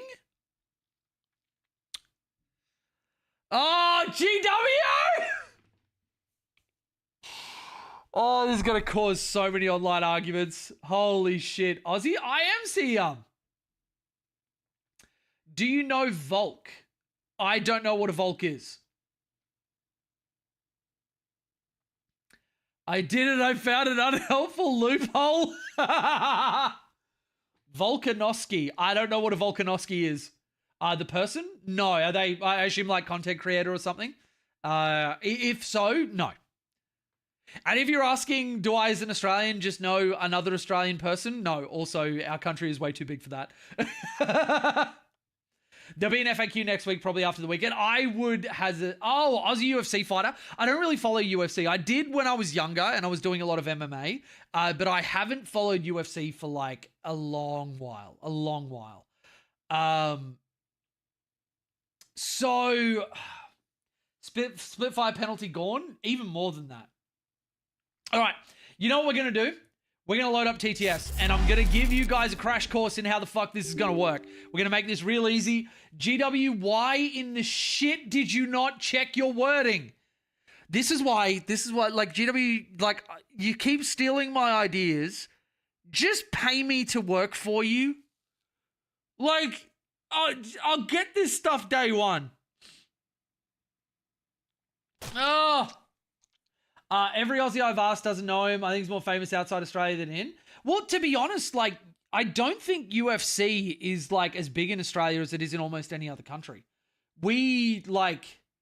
UFC is just kind of like going down the pub for us. So somebody walking into an octagon isn't really, like, any different. They're just doing it, you know, professionally. Build a Storm Surge list of My Life Is Yours, or at least I'll re-up my Patreon. So, oh, you fucking got it. You got a deal. You got a deal. I will do a Storm Surge list right now. What attachment do you want? Well, after we do the guiding thing. All right. Just go this. Some lucky person, if you want to join my server, you can, because I made it multiplayer because habit from coaching. All right, let's load up a map, and then we'll show you exactly how guiding is going to work in a complex scenario. All right, 1v1. I'll load up WTC because that's what I tend to play on. Let's just go. We'll go tipping point. Map really won't matter. Go that. We will go the tip. And let's chuck down some tau on this side. Let's go. We got list. Let's go. Let's go Big Bork. Let's go Big Bork. Because this is a great list to sort of show off exactly how much better it's going to be for this list. Then back to my other stuff. Let's go the Woofs. And let's chuck down what I've been trialing for one of the lists before we got the updated points. So I'll have to check how much this went up to. All right, so we've got some shit going on. We got an Impulsor with some stuff there. We've got, don't mind Logan Grimnar being a Contemptor Dreadnought. They didn't have his new model, so, like, whatever.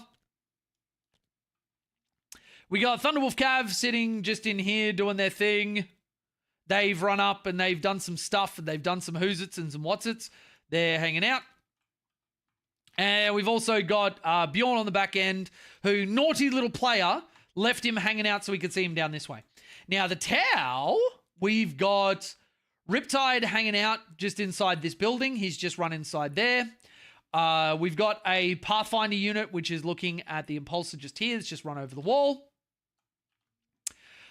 We've got a Ghost Kill, which is hanging out just over on this side. And we've got a Stealth Suit unit, which has popped the wall just here to expose one model so that we can see and guide.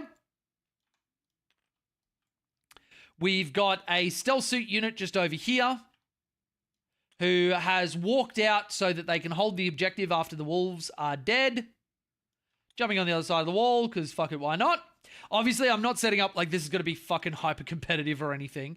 This is just like my approximation of some things. And then we're going to have the broadsides. We've got one boy on this side. We've got one boy on this side because I'm stupid and I let them split up. But whatever, it doesn't matter for this particular thing. Then we're just going to go, the Burst Cannon Riptide is also running up onto this side because I put some of my Riptides on this side of the board. All right, so now you'd be like, all right, you got plenty of guiders going into the Impulsor. The only guider you're going to have onto the Thunderwolf Cav is going to be the Ghost Keel or the Stealth Suit unit there. So you'd have to guide with the Ghost Keel, you'd have to guide with the Stealth Suits, and then a Riptide would get guiding each. And then the Pathfinders would guide for the broadsides and Stealth Suit, you know, or the Stealth Suits would guide for them and the Pathfinders would just shoot themselves. You would not have enough guiding for all of your shooting. Now how it's going to work is this. At the start of the shooting phase, I go, all right, my guiders are going to be my Stealth Suits here and my Stealth Suits here. I'm designating the Impulsor there and I'm designating the Thunderwolf Cav there. This is their guided unit. This one, the Impulsor is their guided unit. Now I go, all right, cool. Riptide resolves its shooting. He kills 2 wolves. All right. Riptide resolves its shooting. It's also hitting on 3s and ignoring cover. So then he kills 2 more wolves. Then over here, we have like this Stealth Suit, whatever. Now, this does get worse for popping transports because this should have leapt out to everybody. That if you won't be able to target the unit that gets out of a transport until it's like the next turn, which does suck. But even just raw shooting will make somebody question whether they want to get them out. So the broadside shoot at the impulsor. They pop it.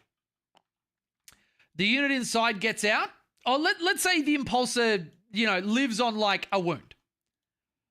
Then we go, all right, Ghost Kill's going to go into you, pops its shots, kills the impulsor. These boys get out. We no longer have a spotted unit. The Pathfinders then shoot in Natty. If the impulsor lived, the Pathfinders would then also get +1 ballistic skill and ignore cover because we had stealth suits going there and we had reroll ones to hit and wound for the Ghost Kill, for the broadsides, for the Pathfinders, for the Riptide, Does that make sense to everybody? Jacob Stewart, I've been gone for a few months now. Anyone telling me what's changed? Everything. Everything.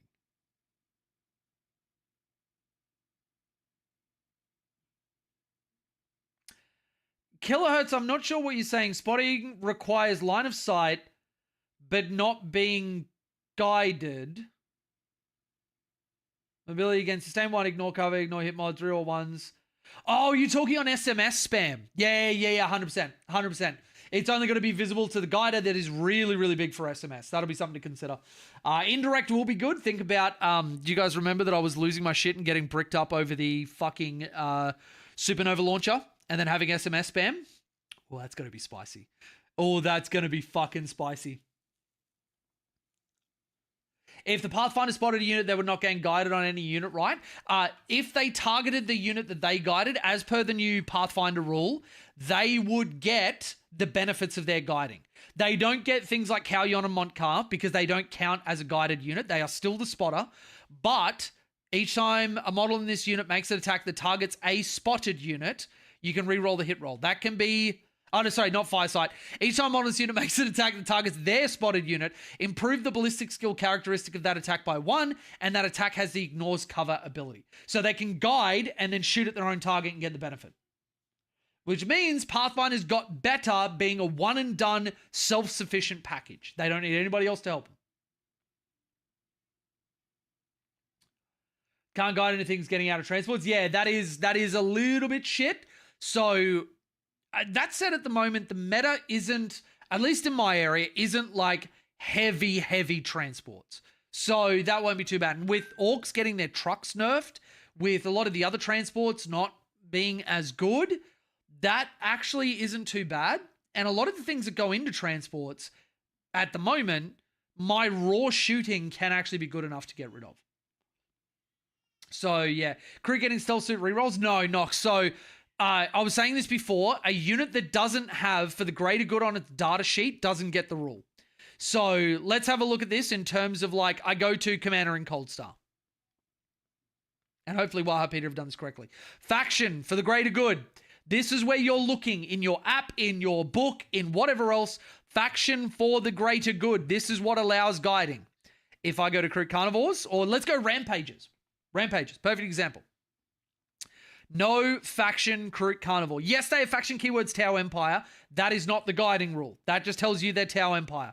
That gives them Kalyon, that gives them Montcar, that gives whatever, anything that doesn't say excluding Kroot. If they don't have the ability for the greater good, they cannot be guided. Let me go to my star sides. Faction for the greater good. Shadow Sun. Faction for the greater good. That is where you look to see if you can get guided. Guided is army-wide? No. It is triggered, but they have to have the for the greater good rule. Notice in the wording, they said rewrite for the greater good army rule, change to blah. So nothing has changed that. You have to have the for the greater good army rule on your data sheet. Kroot don't have it. I wish it were the case. I really do, Nox. I really, really do. But believe me when I say 100%, if you do not have faction for the greater good, you cannot be guided. It is a very stark thing when I go to every data sheet except for Kroot or Vespid. They do not have faction for the greater good. They are the only data sheets out of the entire range that are missing that faction keyword. Faction for the greater good. Skyray, faction for the greater good. Stealth suits, faction for the greater good. The app does clarify that non for the greater good still count as guided. Does it? Let me check that. That could change everything if Wikipedia hasn't updated. Let me go into my Play Store, just check if I have to force a download. So I will check this. And if I'm wrong about that and I haven't noticed the change in the app, then I will eat my words. Because, as I've said so many times, any human being, if you receive evidence that shows that you are wrong about something, it is your moral responsibility to update your beliefs and your thoughts. And I am no different. All right, we are forcing the update to the app.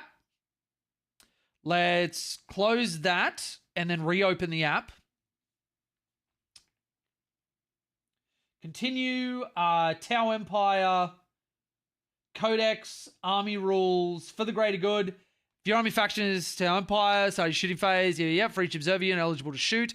One enemy unit visible, units from your army excluding observer, till the end of your phase excluding models and observer units. Okay, so you've got observer, guided, and spotted. I'm looking at this little picture. Yep, guided ignores cover. Marker like keyword when guided shoots, blah, blah, blah. When a guided unit shoots a spotted unit, improved ballistic skill by 1. It's still got... The picture still has a split fire rule, which is so dumb. I'm not seeing anywhere that says the Kroot are eligible.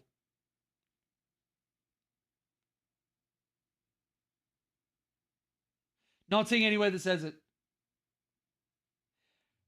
Yeah, Nox, I'm not questioning units from your army that target the spotted unit, but units from your army that have that ability.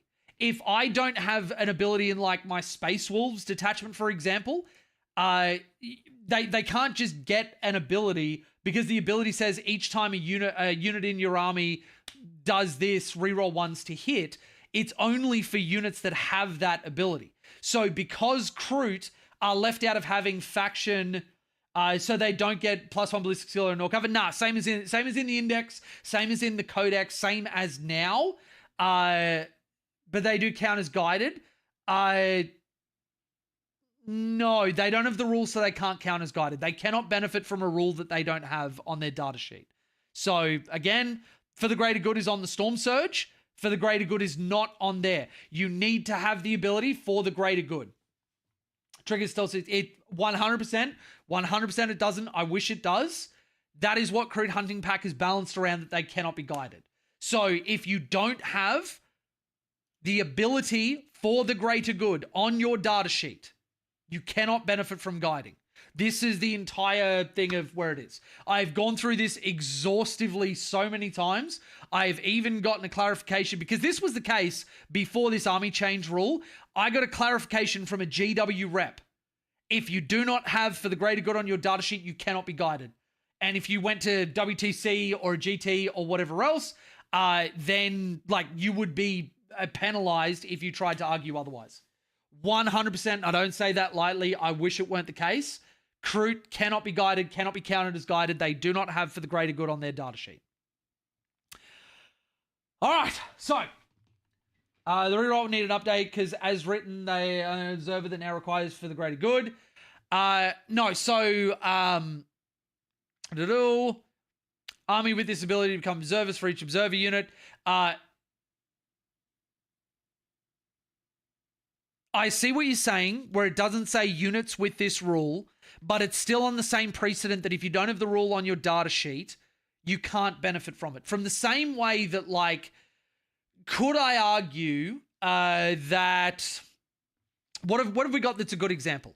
Let me go on to... Because I think it's something from, like, my my beloved Wolves have a similar thing where I can look at where it says models from your army, blah, but if they don't have the rule, they can't benefit from it.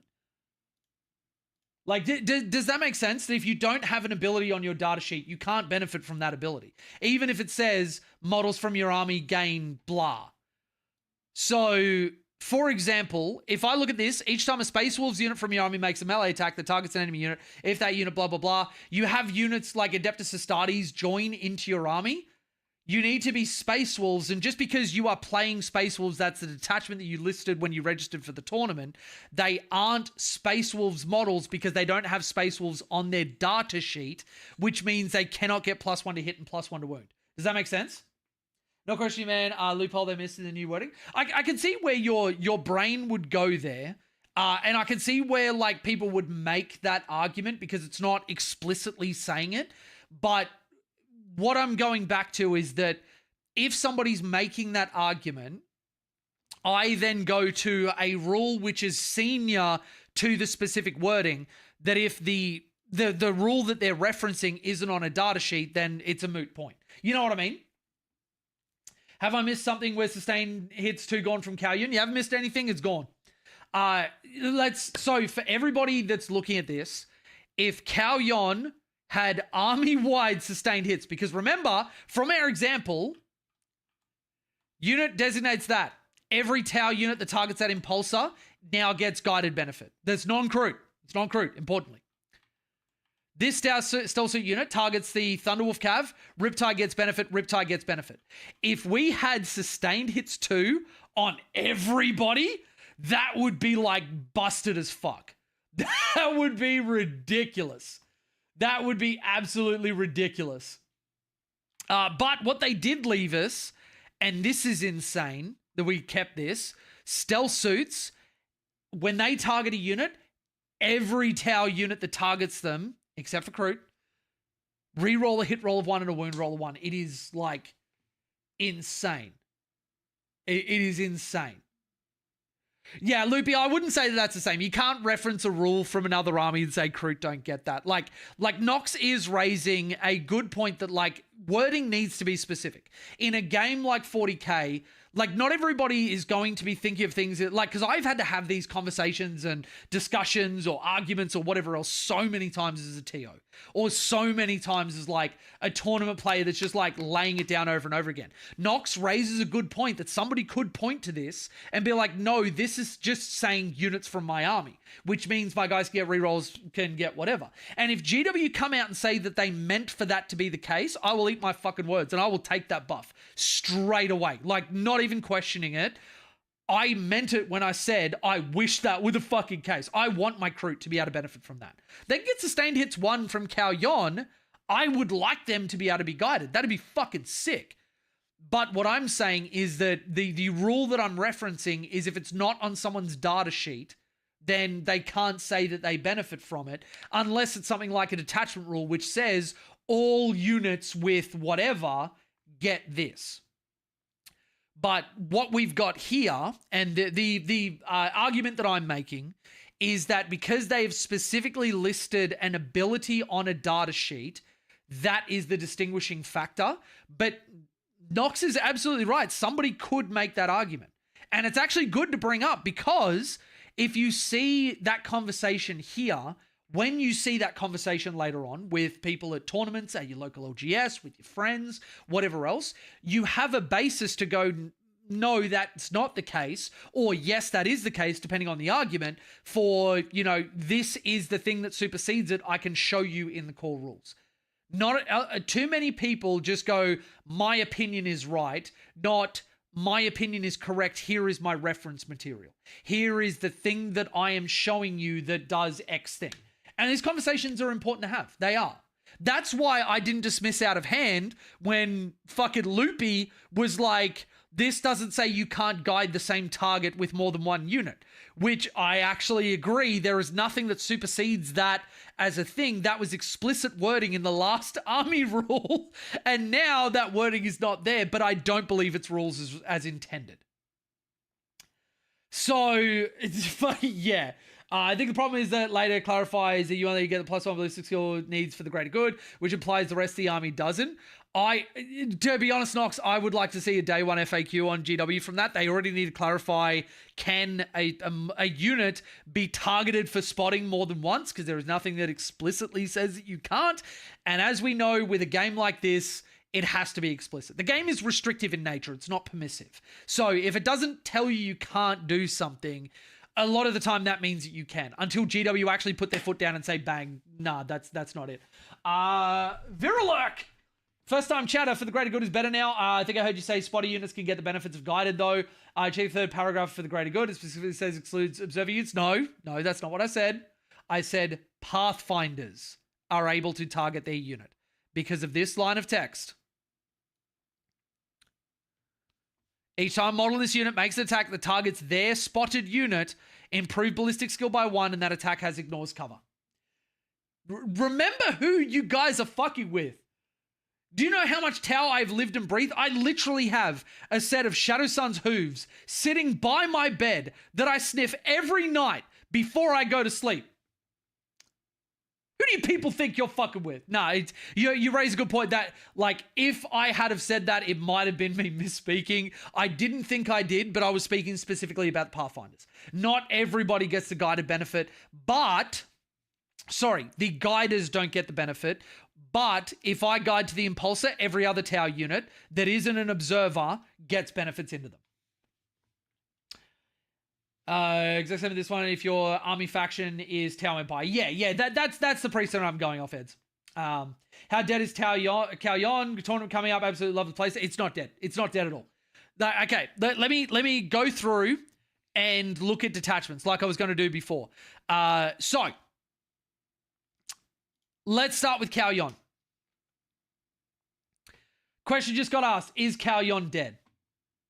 No, not at all. Sustained hits 1 is still incredibly powerful. You've still got an enhancement for sustained hits 1 from turn 2 onwards. And you've got that unit ignoring modifiers from turn 2, which can be really powerful. It opens up options for where that enhancement goes. Cao Yon has taken a nerf. Let's not mince fucking words. Cao Yon took a nerf. But we all know why. The army couldn't have had sustained hits 2. It fucking couldn't have. Because everything can benefit so easily from guiding.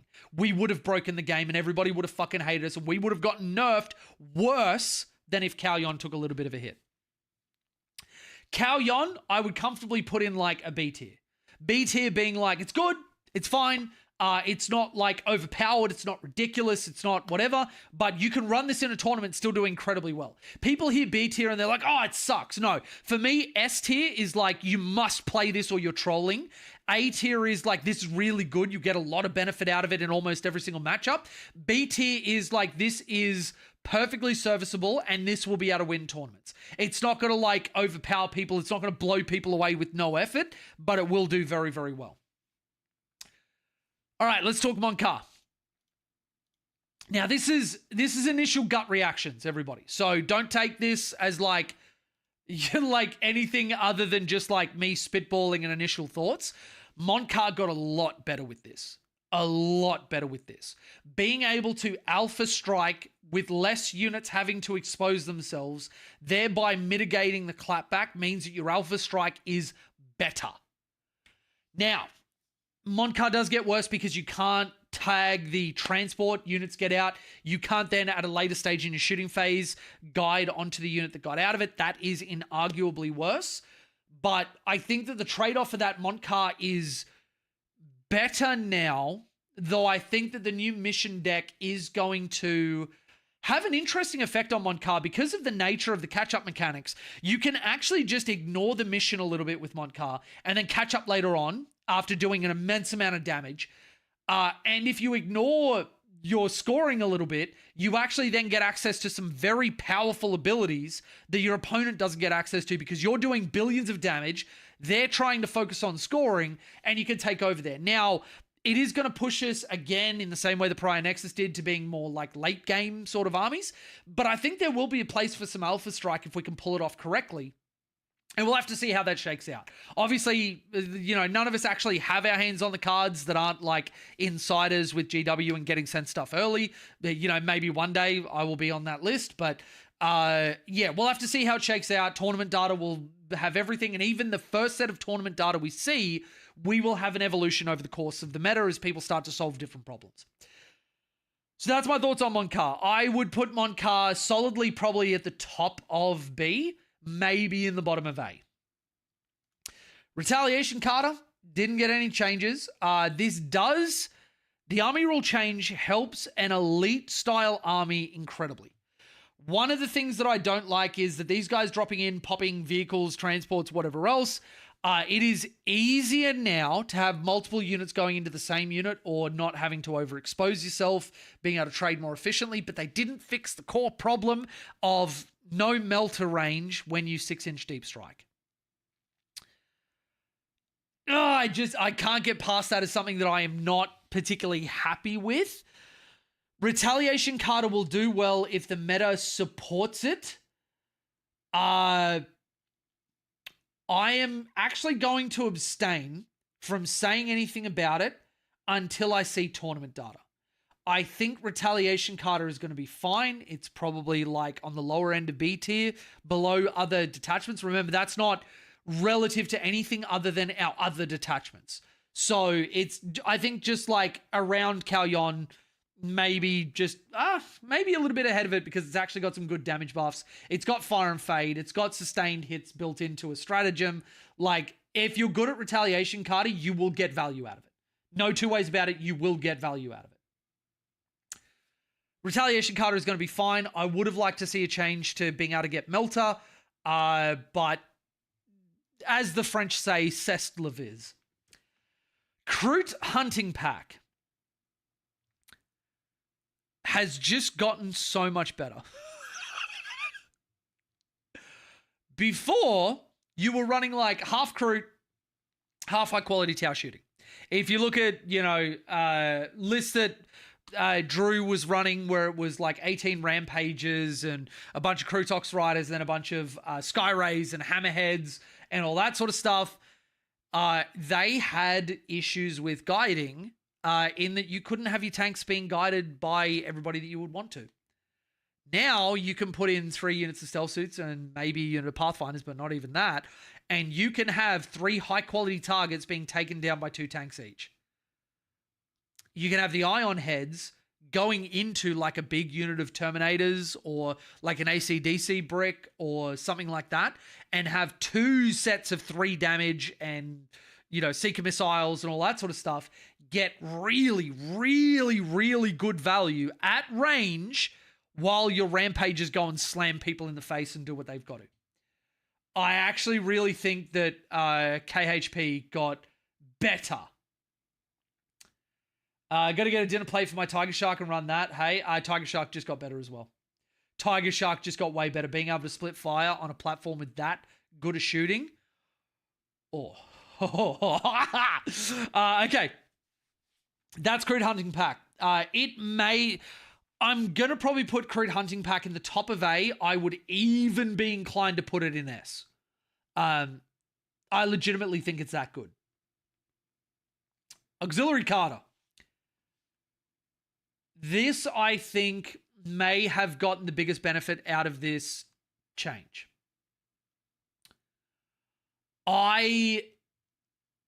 One of the problems that I had with Auxiliary Carter is that there were so many fucking spinning plates to get what you needed, and it was only let down by the guiding rule in matchups where I had bad games.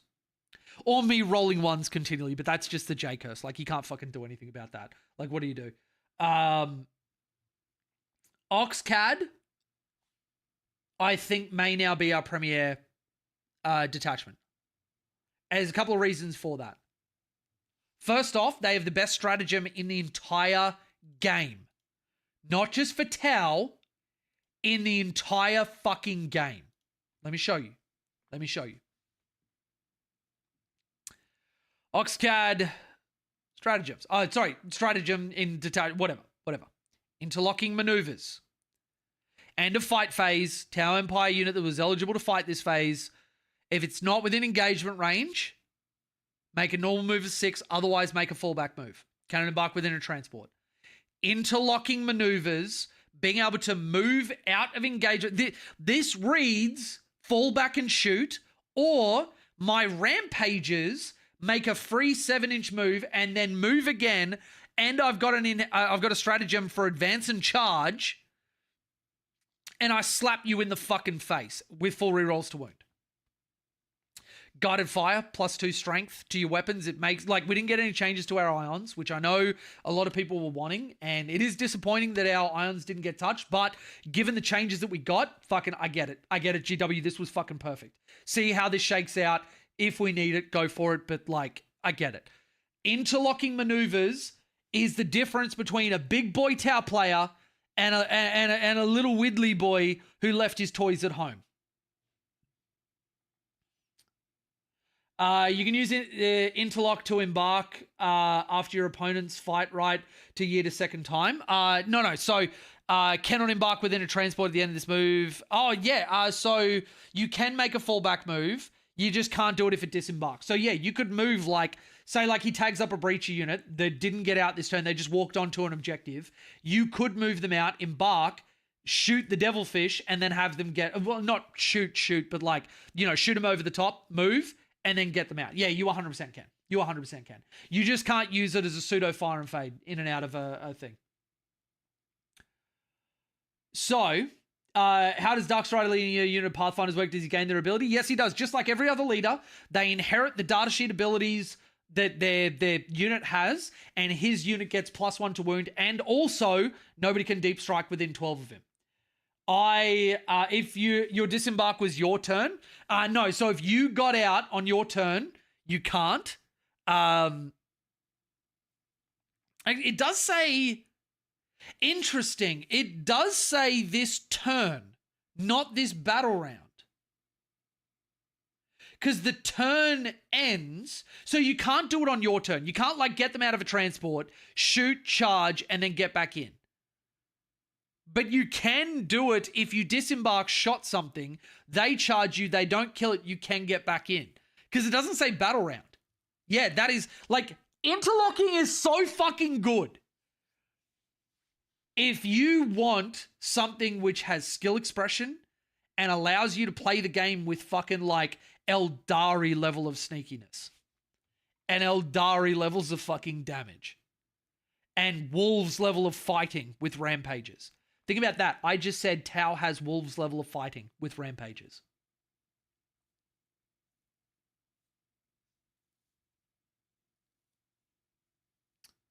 I'm thinking breaches that got out of fish, then crew charge in front of them. No, it has to be a unit that was eligible to fight this phase. So you have to be in combat. Or you were in combat, the unit you were in combat with died for whatever reason, you were eligible even if you didn't fight, so then you get to make a move. But if you disembark this turn, so it's your turn, you disembark from a transport, you shot, they then have to fight, but then they can't get back into the transport. If it's your opponent's turn now, that unit didn't disembark this turn. So you can't also have like unit gets out of a destroyed transport, gets charged, lives, they can't then go back into another transport. That sort of stuff.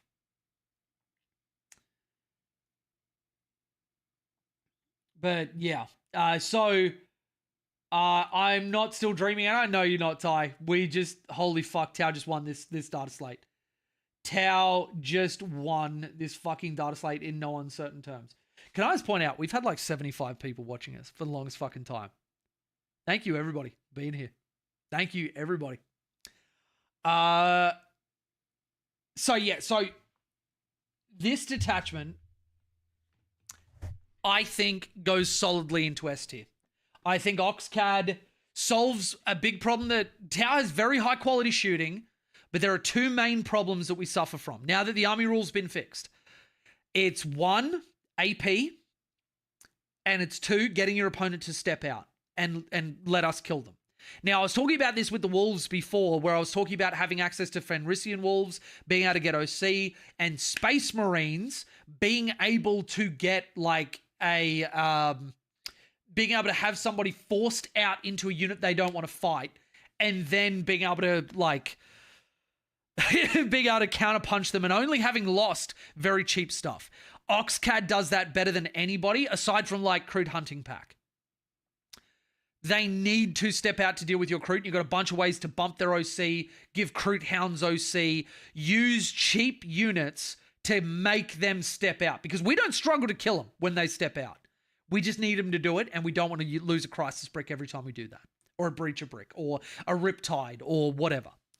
The second point of the AP, now that we're not having to play 5D fucking chess with the army rule, running Kroot within 9 of enemy units, when everything has a Scout 7, Kroot Hounds go fucking 12 inches with advance and charge if they start within range of Kroot Carnivores. Hell, even Carnivores. You can just advance them. They move Scout 7, move 7, whatever you get on the advance roll, pay 1 CP and you can auto advance 6. And then just everybody that's within 9 of and visible. Oh, I clicked on something I shouldn't have. Don't take this as anything. Everything within 9 and visible, your entire army gets AP1.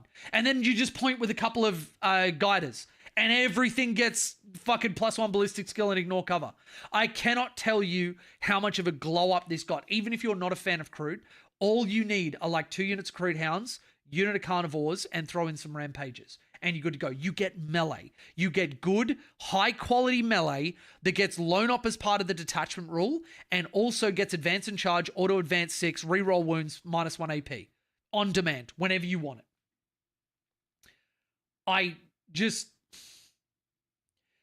Sarah, go Space Wolves. If you want to play any Tau stuff, just borrow mine. I got a kid. I can't really hit the tournaments that I want to anyway. Go the Space Wolves stuff. The units are gorgeous. You've been excited about it. Don't let Tau rip you back. Actually, before you do anything, get TTS games in. That'll let you know what you want to buy. So, Oxcad, unironically, I think goes into S. I think Oxcad is one of the best ways to play Tau. This is followed very closely behind by Borkan. Experimental prototype Carter. Now, there was a gorgeous chatter that we had in here. There was a gorgeous chatter that mentioned that the army rule no longer needs line of sight from the shooting unit to get guided. It's just whenever you make attack that targets your spotted unit. We haven't seen SMS in a decent while. I was already flirting with the idea of massed indirect. Now, you can have a commander with a supernova shooting over a fucking wall with damage 2 with +1 ballistic skill. Now, bear in mind, you can't hit better than 4s, but you put him with a fire knife unit, who gives a fuck? And you're using SMS to chip off things your opponent doesn't want you to chip off. So, now, is SMS spam going to be fantastic into things like Death Guard? No. But if they're taking a lot of like little stuff like cultists or things you don't want to be having wounds chipped off, or just like taking out a Plague Marine every activation, could 100% be a way to go. Borkan also offers us a number of things. Like, I have been high on the fucking copium of +6 range. I don't even think it's copium. I think it's actually good. It's actually unironically fucking good that, like, you've got +6 range to flamers, like, for example, your thermoneutronic projector, being able to stand out of flamer range and say to someone, I will tag you on 18. Like, do you know how fucking long 18 inches is compared to 12? If I look at this unit hanging out just on the extremity of this thing, to hit them normally, I would have to stand here, at least. That puts me, when they've got a 7-inch move, puts me at a 3-inch charge. Well, technically, I guess it'd be a 4-inch charge because 12, whatever. Oh, I guess I have to be within the 12, so it'd be less than, whatever. 18 is instead back here, all the way from this other objective. That is where I can tag you from with flamers. Breaches at 16, normally, they would have to stand this close for a breach here. Actually, let's use the Pathfinders because they're a bit of a better representation. You would have to have a unit sitting inside this. Now at 16, we can be all the way back here. We can technically shoot you from this objective missing out a couple of models. Like, and if you don't have terrain there, whatever. But you see my point. 6 inches is a big deal.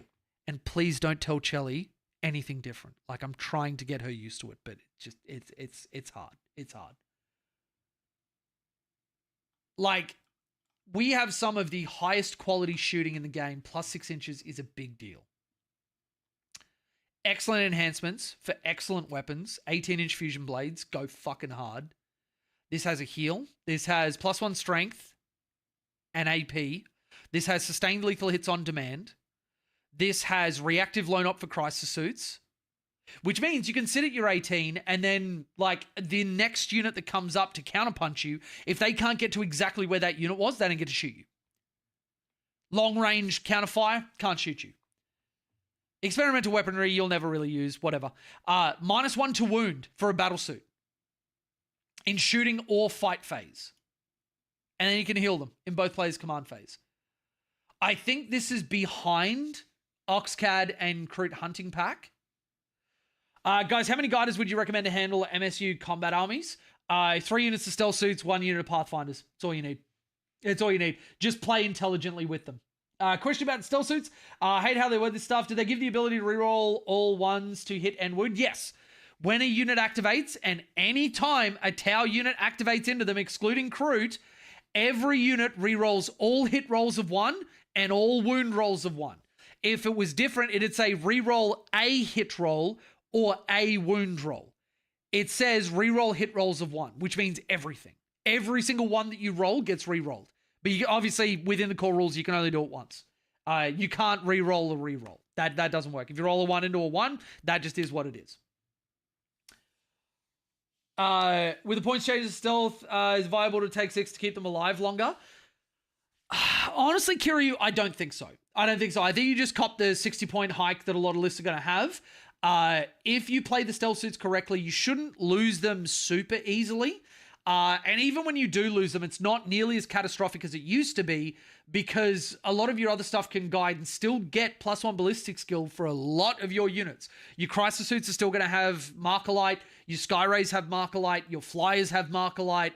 Like, there is a lot for you to utilize that will allow you to not have to go into the 6-man stealth suits. At least that's my initial gut reaction.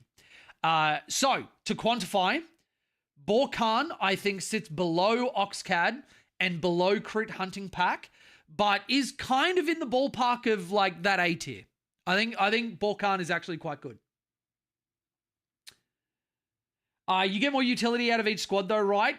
Yes, but I don't think you want to tie your points up into it. I think you can use those points better elsewhere. I don't think you'd be trolling to take 6-mans. But having said that, and this is a freebie for everybody. Now, if anybody is interested in coaching, because a lot has changed with this stuff, if you want to get access to some high quality coaching from your beautiful boy, have a look at the Patreon, have a look at my website. There's a bunch of stuff that you can do. Have a look at the Pantheon tier, where you get like multiple sessions with me in a month, some exclusive events and all that sort of stuff that nobody else gets access to. But this is a freebie for everybody. The reason why I don't think you need 6 is that you put stealth suits in a hard to see location, and when you're exposing other things that they want to be getting rid of, stealth suits go down in terms of priority. Now, you only have to, I use this as being very close, but you don't actually need to do that. If I were to just do like a stealth suit unit just tipping the corner back here, and I keep them safe, you have 1 model visible. You put 1 on the other side of a wall. You only need 1 to get the guiding benefit. It doesn't say the whole unit has to have visibility. It just says this unit into there. Then when your opponent tries to counterfire, if they put extremely high quality shooting into your stealth suits, fair enough. They outplayed you. You lost the stealth suits, whatever. But if you're playing correctly, they will have to prioritize other things. And they shoot some incidental shit in your stealth suits to kill off the front guy. Then the next turn, the next guy jumps over. He dies. Next turn, the next guy jumps over.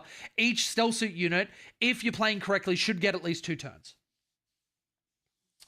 What is it now? 81-20? Yeah. How you feel about Ethereal with Sustain 1 plus Strike Team for spotting in one car? Costs so much though. I don't think it's a good combo. I think those enhancements are way too expensive. Yes, if your opponent's dumb enough to put like a big fucking Titanic model and you want every single... Like, I will feel different if the meta goes to big centerpiece models. At the moment, we're not in that meta. We're in like MSU. We're in a bunch of stuff running around. We're in like, you know, like Death Guard, arguably, they do have a lot of high toughness stuff. But I was saying even before the data slate, Tau is set to be a natural predator of Death Guard and of World Eaters and of a lot of different things because we deal with high toughness better than almost anybody in the game. Better than almost anybody in the game. Why do I like listening to this Aussie so much, man? I never wake up on time. Wu-Tang Bear, how you doing, buddy? How you doing? I'll do a refresh just for you. So, you may have seen it. We won the data slate. We just flat out fucking won. Greater good change so that at the start of your shooting phase, you pick a number of spotters. They pick an enemy unit, one each. And then every tower unit that shoots into them gets +1 ballistic skill and Marker Light if the guiding unit has Marker Light. If they don't have Marker Light, you don't get Ignores Cover. Same as our previous rule, but it's not each unit guides for one unit. It's one unit guides and every tower gets to pummel into them and get everything. We have fucking won. I'll let you read over some of the other changes, but it's fucking amazing. So going through it, Kalyon, B, Montcar, high B, maybe low A. Retaliation B, Crude Hunting Pack, low, S maybe A, Oxcat S. Actually, you know what? I'm going to put Crude in S. S, and then high A are my gut reaction stuff to this. May change. Don't hold me to it. But that's my initial. Broken. I guess you thought it would be too good. Gave them a new rule instead. No, we didn't need double guiding. I can tell you right now, if Pathfinder still had double guiding, it would have either been too good or so unnecessary that we wouldn't have taken them. Straight up. I can get by with the new guiding rules, a unit of star size, 3 units of stealth suits, and I never have to worry about guiding again. Seriously. Like, I was already running skinny guiding on our old army rule and making it work. Now I'm going to have a fucking field day with people. Like, I hope you're ready. You're ready for what's coming. I hope you're ready for what's coming. But so on to what I was saying, the enhancements and the way that they changed. If we go to centerpiece models, I will feel differently about paying 40 points for these. But I don't play against bad enough players that leave some massive centerpiece model out for my whole army to fucking shoot them. I play on tables with good amounts of terrain. You're putting this on a unit which is a one and done. It will die in return. It will. So why the fuck would we do it? It would be worth 40, maybe, if they put on this or remove the line while it's leading a unit. I don't like that line. I really don't like that line. It also means that, like, you pay 40 points, and if the crisis unit dies, the commander that paid those 40 points can no longer fucking use it. Like, why? Why? Oh. Think prototype gets better with these changes. Prototype strats plus no split fire penalties opens up some big doors. Fucking oath. That's why I put him in high A. Just had a thought. If a guiding unit shoots a spotted unit that it didn't guide into, does it get the buff? No, so it gets the guided tag. They did actually cover their bases on this. Units from your army, excluding observer units, are guided while targeting one or more spotted. So no. The only people that can are Pathfinders when they target their own unit. And I'm glad they changed the double guiding. This is better. This is better. You have a self-sufficient, self-contained little missile package with ion rifles and grenade launcher and everything else. You put them in Oxcad and put a little unit of Crude Hounds with them, all their weapons have additional AP. Pathfinders are going to go fucking hard. I might even look at running 3 units of them in a particular style of list where I go super fucking hard on them. Or go Montcar. And go, all right, I target that with the Pathfinder unit, and then bang, bang, bang, my Pathfinders just start alpha striking the fuck out of people with Ghost Kill support behind them. How much a Firesight Marksman worth even looking at? I haven't looked at them in a while. I think they're like in the ballpark of like 70 points, 60 points. Let me bring them up on the app because it has been a while. 70 points. Fuck, I'm good. 70 points. I think that they are fine. I think that stealth suits just do it better. And I don't know that you need them for that additional guiding. Though, having said that, having like a decent unit with precision and rerolls to hit, that could be a nightmare for character units. It really could. Because if we look at their shooting profile, and this is why I've never told people, like, don't take firesights. They haven't been my particular speed, but I've never said to somebody, like, you're trolling if you take these. If you put him in a good position, because he's lone op, he can be a little bit more aggressive. He's got heavy and precision. It's 3 attacks, potentially hitting on 2s, strength 5, put him in Oxcat, he's AP 2, damage 2.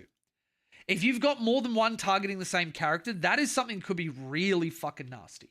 Now, a lot of characters have invulns, which is where I believe that they fall apart a little bit.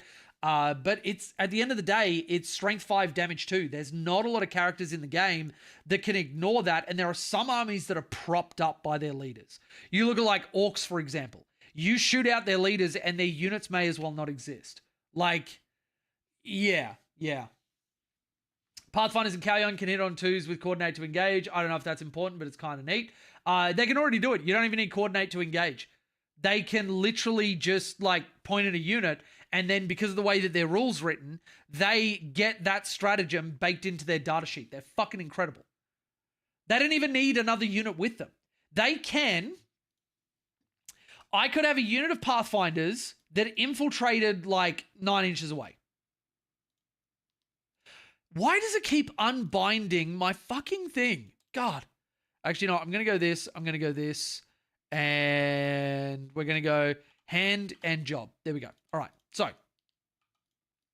So we infiltrate 9 inches away. He put a unit here thinking that it was going to be safe. Let's just go like a unit of head takers. We then have all of our boys at that 9-inch mark so that everybody's moving up there. We go, all right, you didn't put anybody here. Scout only cares about ending the move outside of 9 of some of your boys. So we go like that. We have everybody scout move 7. We turn the rifles so they're able to see past the fucking thing because they can rotate for free because why not? Everybody's able to see that head taker right there. This unit then guides onto that unit. It is allowed to shoot into it. No other tower units. Nobody else is here. Nobody else is here. Because they scout moved here, they don't move in the movement phase, which means they get heavy on the ion rifles. They get +1 to hit from heavy. They get +1 ballistic skill and ignore cover from the army rule. They then hit this head taker unit on 2s with ignore cover without any other tower units nearby. No CP spent. You can stack their new data sheet ability with the strat. You can't get more than +1 to ballistic skill or to hit rolls. Unless I'm like missing that it was +1 to hit on that stratagem. I don't think it was. Let's have a look at Kalyon. Let's just go because this is a piece of shit. Tau Empire. And let's have a look at it.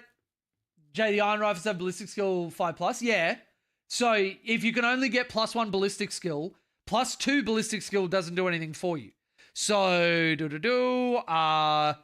coordinate to engage. Just been selected as an observer.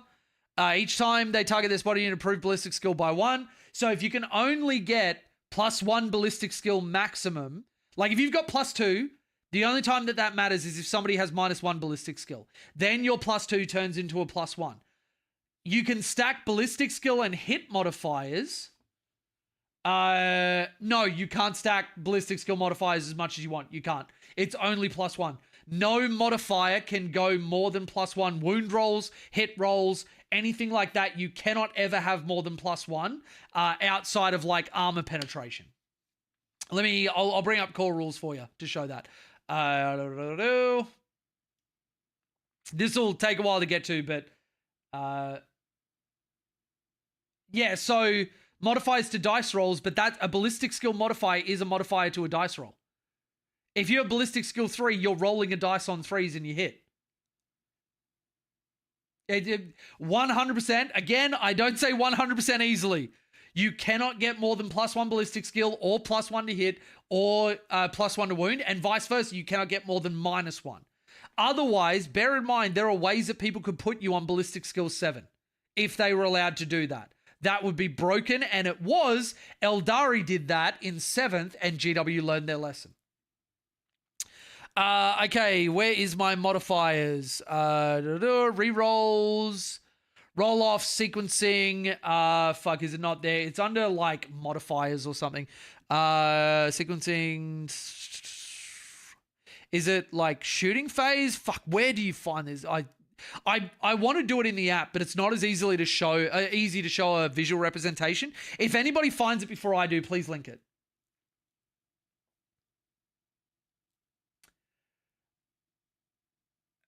I know what you're saying, Loopy, but 100% a modifier cannot go more than +1 or -1. There's no way to get +2 hits on Rails Irons. There are. Hit modifiers and ballistic skill modifiers are not the same thing. You can get +1 ballistic skill and +1 to hit, and that will take ions hitting on 2s. That's exactly what I was talking about. That if they scout, that doesn't count as moving in your movement phase.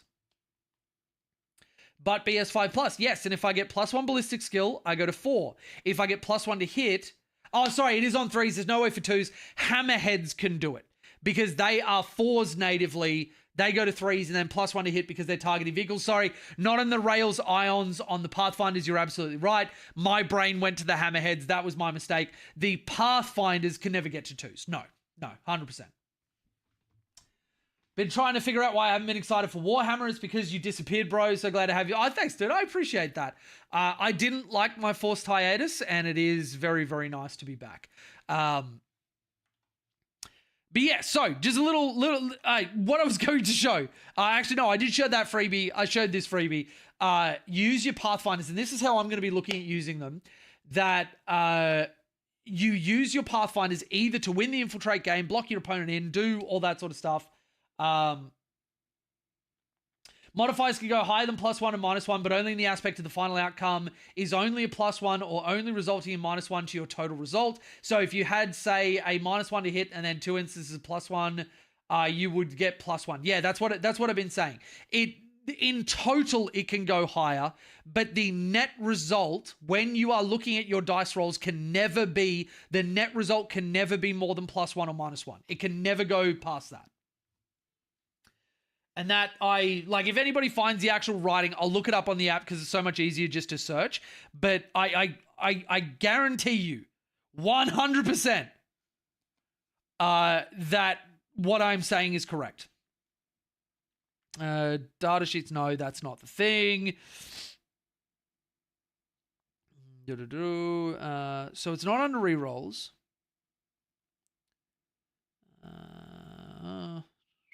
Yeah, that's just rerolls. Hints and tips, dice rolling. No, it's not under dice. Damage characteristic. Nah, it's just FAQ shit. That's not what we're looking for. Modifiers. Changing numerical value from one to another. This can include the result of a dice roll, the characteristics of a model, and more. This section applies. All modifiers are cumulative. If a rule instructs you to change or replace one, you change the relevant characteristic to the new value before applying modifiers. You must then apply division modifiers, blah, blah, blah. Round any fractions up after applying all modifiers. Modifying characteristics. Some rules modify the characteristic of models, weapons, and attacks. In such case, if a rule instructs you to modify a model's weapon skill, modify of every melee weapon, blah, blah, blah. Ballistic skill for every ranged weapon. After all modifiers are applied, strength, toughness, attacks, damage can never be below 1. The exception to this is where a rule specifies you change damage to 0. After all modifiers applied, leadership can never be 4+ or better, or 9+ or worse. So keep that in mind. After all modifiers are applied, armor penetration and OC can never be worse than 0. After all modifiers are applied, move characteristic and range can never be less than 1. Characteristics of 20+ and NA can never be modified. If an ability modifies a damage characteristic and that weapon can inflict mortal wounds, the modifier does not apply to mortal wounds. Modifying characteristic, improving or reducing them. When improving weapon skill, ballistic skill, save, or leadership, subtract the appropriate amount from the number before the plus sign. Improving a weapon skill of 3 plus by 1 would result in a 2. After all modifiers are applied, weapon skill, ballistic skill, and save characteristics can never be 1 plus or better. When worsening, number before the plus sign, improving AP, reducing or worsening AP. The last line, improving or worsening other characteristics. When instructed to improve, worsen a characteristic that does not include a plus or a minus symbol, add, subtract the specified amount to or from that characteristic. Improve, oh no, that's not the one. Modifying a unit's characteristic. Where is it? Ignoring mods. So that's not the section that I'm talking about. God fucking damn it. Modifiers, modifying characteristics. Where are you?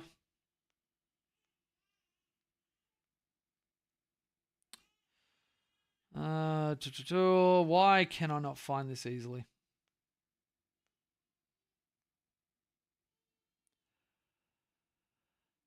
Cannot be 1 plus or better. Cannot be blah. Fuck me. I know that it's in there, and I'm gonna deep dive into this. Yeah, there are 3 sections for modifiers. It just, oh my God. I will look it up. Later gang, got her ready for worse. Thanks, Wu-Tang. Good to see you, bud. So, gut reaction, Monkar or Cao Yon, both are pretty much equivalent. After all modifiers are applied, weapon skill, ballistic skill, save, leadership cannot be modified by more than +1 or -1. Yeah. Modifying characteristics is a section. Okay. All right. I must have just like blown past it or something. Modifying characteristics by improving, reducing, worsening as further detail. 3 friggin' say, yeah.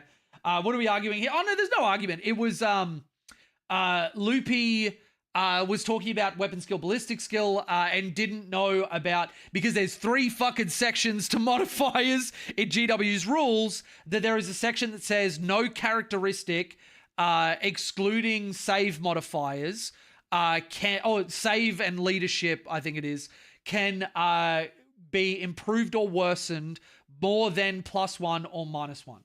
Now, a lot of people get this wrong. You can stack ballistic skill and hit modifiers, or stack minuses to ballistic skill and hit modifiers, but you can't go like +2 in a specific stat on its own. It's, yeah.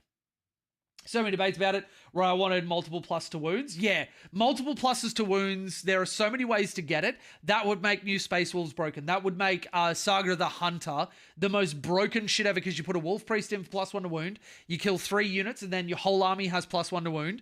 All of your Wolf Priest units have +2 to wound and are wounding big vehicles on 3s with strength 5 weapons with devastating wounds. Like, it's just... Oh... we're in the rules commentary. Yeah. So Nox found it modifying modifying dice rolls. Oh, no, wait, no. Modifying characteristics is the section. Oh, and I've had to rule on this multiple times as a TO, and every other TO that I've spoken to has ruled in the exact same way. It's a pretty widely known one. Hey, buddy, happy to see you. Great day for Tau. My rampages were left untouched. I cannot believe the rampages are still the price they are. It is like fucking redonkulous. Redonkulous. Which bullet point? I don't know. I'll look it up once I'm off stream. I don't want to like drag the stream to a halt going and diving for rules commentary stuff, but you're in the Discord, Loopy. If you find anything which is contrary to that, then send it through to us. But I'll have a deep dive. I'll have a look for it, and then I'll post something in the Discord or whatever. But yeah, so it's it's a good day to be a Tau player. It is a really, really good day to be a Tau player. Now, I did promise Loopy that I would do a Storm Surge list, so let's do that. I don't know if New Recruit will have the points updated yet, so we'll have to factor that in if the stealth suits are more expensive, though I can always just do a list which is 60 points less, and then, yeah, whatever. Fair enough, move on. Still I miss Storm Surge. Oh, I'm way ahead of you, mate. Way ahead of you. What are you talking about? What are you talking about? All right.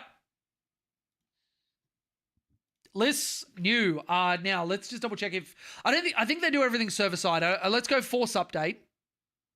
I don't know that they would have moved this quick, but yeah, we'll see. Anyway, New Recruit might just be like fucking on it. If you updated the app, it'd be on there, right? I could, but I want to do new recruit so everybody can see kind of what I'm doing. All right, so create list. We are going Xenos Tau Empire. We're going to call this one Throw 'em for a Loop.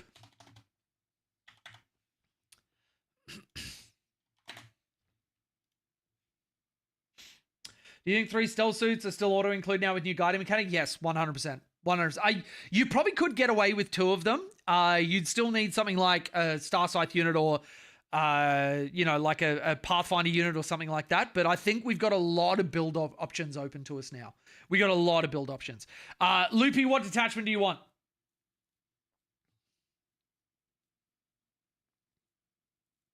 I'm on the other side of the planet. The internet is not instant. Where? Yeah, it doesn't matter. That doesn't matter. You got wrecked, mate. You got wrecked.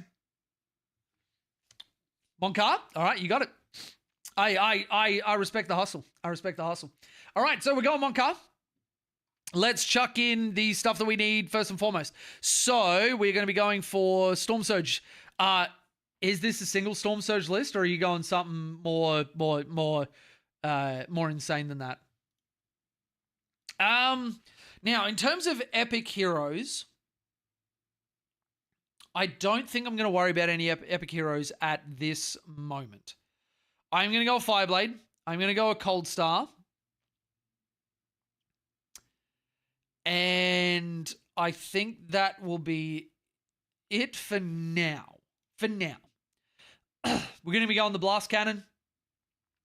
We're going to be going the Twin... We'll go the Twin Flamer because that doesn't really matter all that much. So that's our Storm Surge done. Cold Star, we're probably going to be putting with a Fire Knife unit. Fire Knives with lethal hits are pretty fucking great. So, Fire Knife unit, going to be throwing in Stealth unit, going to be throwing in Vespid unit, going to be throwing in a Carnivore unit, going to be throwing in a Breacher unit. Stealth suits, okay, so I will have to be 60 points down. Battlesuit support system, Fusion Blaster. We're going a Marker and a Shield Drone. And then that's it for our stealth suits. We then go Triplicate. Vespid, I'm just going to go the 1 for now. We're going to go the Tangle Bomb and one of the boys there. That's our Crete unit done. So now this is functionally our scoring that has been taken care of. D-Fish, I think I want to go double Breacher for you because, baby, you worth it. Guardian Drone and a Gun Drone. Remember, you don't need Marker Lights on Breaches. All Fire Warriors have the Marker Light keyword. We're going to go Twin SMS. We're going to go Double Seeker Missile because they've got Advance and Shoot. You don't need and you actually don't need your Devilfish to guide anymore, which is fucking awesome. So we're going to go the Twin SMS. We don't need to worry about the Twin Pulse Carbines, and we're going to duplicate those. Fire Knife unit, I'm going to go Double Missile Pod. We're going to go I'm going to keep it to the current mission pack. In the new one, I don't think we need to go Marker Gun, but I do want to have Marker Light on these guys just in case they need to guide later in the game. After you've done some trading, it may be necessary, so don't leave your deck hanging out. All right, so then we're going Double Missile Pod we're going to go double of you, drop you, and then you can be 2 Missile Pods, and you can be Shield Drone, and you can be Gun Drone. It's our Fire Knives taken care of. So now we've got neat little Breacher packages. We are going to go double Gun Drone on the Fireblade, and then we're going to duplicate them. We're going to go, one of the Fireblades is going to have, I think it's going to work for us to have Strike Swiftly, which means we're also going to have a Pathfinder team because he needs to start on the board in order to use his stuff. Pathfinder team, semi-automatic grenade launcher, double Gun Drone. We're going to go... These guys won't be starting on the board, so we're going to go Grav Inhibitor Drone. And we're going to go 6 of those. We're going to go 3 Ions. Now, I think I like the idea of double Pathfinder for actual, infiltrate and damage. These guys are going to be like a nice little pocket missile. This one is going to have recon drones. So he's going to be our infiltrator. This is going to be the one that starts in the Devilfish. That Devilfish gets a scout move. Then you can scout move the other Devilfish and the Storm Surge, or like a crisis unit, whatever you want to do. It makes everything incredibly fast. Then in terms of our anti-tank shooting, because we do need to solve that problem. We've got anti-infantry. We've got anti-marine. We're then going to go for... Actually, I'll leave it to you, Loopy. Can you make one of them stealth suits a 6-man to fix the points? Actually, yeah, we can. All right, hang on. Get rid of him because you suck. No, wait, get rid of him. Go you, and then just go that. And then that is 120 points. So, yep, that gives us our 60. Beautiful. So now we've got correct points. Now, Loopy, would you prefer, as an anti-tank solution, Farsight and a unit of Sun Forgers, or just go with what I would go with, 2-man broadside units? Because 2-man broadsides units in this detachment gets rid of one of their primary weaknesses, which is slow movement. You can also just straight reserve them, walk them on, and shoot where you want to shoot. The Sun Forgers are also fantastic with Farsight because it, again, gets around their main weakness. You can rapid ingress them and deep strike them somewhere and then advance up to somebody's face, get in melter range, and pop them off. Both are ways that you can go. I will say broadsides are probably a little bit better for a lot of terrain, but Sun Forgers by no means are a shit option. I'll wait for you to go on that. While I'm looking at the rest of it, we've got 330 points to work with. I also kind of love me some piranhas. Really good for popping transports early. And this is something that I think everybody can't sleep on. Because we can't guide onto a unit that gets out of a transport, popping transports early is going to be a premium. Nobody does that better than piranhas. Nobody. So, yeah. I'm a sucker for hammerheads personally. Yeah, no, hammerheads are fantastic. Hammerheads are absolutely great. What I'm going to do is run you a railhead with accelerated burst cannons, double seeker missile. And then I'm going to run you an ion head. Because that with lethal hits is really great. Then we've got 40 points left over. We do need a warlord, which will be our cold star. I have to fit him out, is going to be... The high output burst cannon doesn't suck, but I think it's going to be better with the cyclic and then triple missile. And then we're going to go for double shield drone because we want him to live for as long as possible because he on his own is still a fantastic output platform. Then we got 40 points.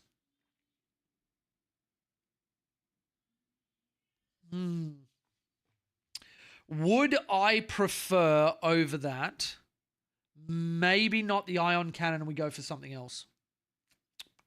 Because I do like the piranhas. Like, if I look behind it, having the railhead is really, really good. Then we can chuck in Piranha number 1, Fusion Blaster double seeker missile. Piranha number 2, then we've got 65 points. And we chuck in Dark Strider to go with the Pathfinders in the transport. Stuart, it has been mentioned. I don't think it's going to be rules as intended. We'll have to wait to hear from GW.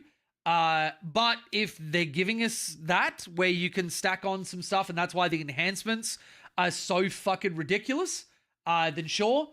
You can never get more than +1 ballistic skill. Having another instance of ignores cover is whatever. But yeah, so I think between the Fire Knives, the Hammerhead, the Storm Surge... Actually, you know what? This Hammerhead is going to go the Ion Cannon because we've got the Storm Surge. With lethal hits, the Ion Cannon is still pretty great. So you got a Hammerhead with the Ion Cannon. You got the Storm Surge. You got double Piranha to go and pop transports. You got the Fire Knives and double Breaches to kill whatever gets out. You've got a Pathfinder, 2 Pathfinder packages, which will do significant damage now against any like infantry unit. They are going to be really, really good. And when they guide for themselves, I know they need to be guided by somebody else to get lethal hits, but even then those ions with lethal hits and hitting on 3s are going to be pretty fucking great. If you can't stand still, hitting on 4s is still fine. I think this is going to be a pretty good list. I will send this to you on Discord, bud. There you go. That is I'll send you the ROS file so you can use it. We're going to go Battle Scribe, rosters, And then I will throw that. I will slide into your DMs. Search for Loopy. Why do I not see you in my DMs? Are you called something else? It wasn't that long ago that we spoke, was it? I think that's you there. Streamer mode's enabled, so I can't actually see. God damn it, streamer mode. I'm just going to disable it so I can see your name. Yeah, there it is. There it is. I don't know why that didn't show up. That is a Storm Surge list I'll be happy to play. And that is our Modcar Storm Surge list. There is now, has the list fundamentally changed? No, this is something that I'm throwing together, so there is a little bit of like comfort picks, but at the end of the day, I have picked, and ignore everybody's looking at this, the 6 stealth suits was to account for the nerf. The points haven't changed. I actually think this list is going to fuck super hard, and I cannot wait to see what people get down. I cannot wait to see how our list building changes. But yeah, I can hear my little boy. I'm 10 over in the app. Might have to... Did I miss any of the point stuff? Crew Carnivals, no. Stealth Suits, no. Coordinated Exploitation, I didn't take. You shouldn't be 10 points over. If you followed it exactly. Because they went up to 80, plus 20 points per unit. We factored in for 60 points. Yeah, no, it should be fine. Tiger Shark list. Well, that will be a subject for another stream, maybe. But I will say, if anybody wants to get coaching, get lists built, all that sort of stuff, that is something I do as a part of my burgeoning YouTube business. You directly support me, you directly support the channel, and have a look at our Patreon tiers to get access to a lot more coaching than you get from a one and done, as well as access to the Discord, events that we have in there, all that sort of stuff. Now that we are off our forced hiatus, there will be more Tau content coming to the channel, so make sure that you have subscribed, you follow my Twitch channel, because there are streams that happen on there that nobody else does. But that is our stream for tonight. This has been a really, really, really good data slate. I hope everybody is happy and enjoying this for what it is. Spend time, just go stand out back of your house, breathe in the air, and think about just how fucking good we've got it now. I could not have asked for better from this data slate, honestly. And holy fuck, do I like being right. Oh my God, do I like being right. So the next time Jay hits you with what you think might be a hot take, maybe hear him out, because GW is clearly listening. Was that a Pulse Driver or Pulse Blast? Pulse Blast. Go Pulse Blast. Connor Hughes, Nicholas, Eds, everybody that's been joining us, thank you so much. I really, really appreciate everybody being back. Us sitting on like 75 fucking people for the whole stream was nuts. Absolutely nuts. I cannot believe I've been away for near 50 days. I come back, and our first stream, we had like heaps of people just for me yapping about coming back. Yo, wait, I have a question. All right, Spook Doc, hit me. Hit me. Nobody can say that I don't love my fucking fans. Link to Twitch in here. I should be in the description, Nicholas, if you have a look in there. Also have a look at R&R Hobbies, which are the sponsor of Pantheon Studios, where if you're in Australia, you can get an enormous 26% off GW pricing with code Pantheon. Also, from popular demand, and I can't believe I'm saying this, we have set up a gifting service where if people want to actually support me using with like models and shit that I can use in videos and everything else, if you make an order and put the name as Pantheon Studios and put the address as 42 Wallaby Way, Sydney, they will know who it's for and they will send it out to me. So that is something you can do to directly support the channel. There's also the Patreon, YouTube membership, all that sort of stuff, and everything is massively appreciated. If we split fire into other units that are guided, do we get the benefits as well? No, but I do want to point something out that I just thought of. It doesn't say that you can only have one spotted unit. If I have, let's say, a Storm Surge. Do I have a Storm Surge? All right, this is the last freebie, and then I'm going off. Joke's on anybody who left my stream fucking early because I started plugging. Joke's on fucking anyone who left my stream early. Never leave my stream early. My yaps continue until I say they're fucking done. And this is going to be the biggest thing. So if you stuck around, then you are fucking based as shit. Let's use Tiger Shark because it's got lots of guns. Let's use that. If I have an Impulsor here and I have Bjorn here, I use 1 unit of stealth to guide onto the Impulsor. I use 1 unit of stealth to guide onto Bjorn. When the Tiger Shark splits fire, I am still targeting a spotted unit. You can split fire with benefits. Storm Surge Town R just had their stonks go way, way, way up. Which, by the way, I also want to shout out to my boy Nox in chat right now. The reason I have 2 Tiger Sharks sitting over there is because somebody hooked a brother up. So, all of my Twitches, could you spam some fucking emotes for Nox, please? Whatever you think might be relevant to the hype that I'm sitting on right now.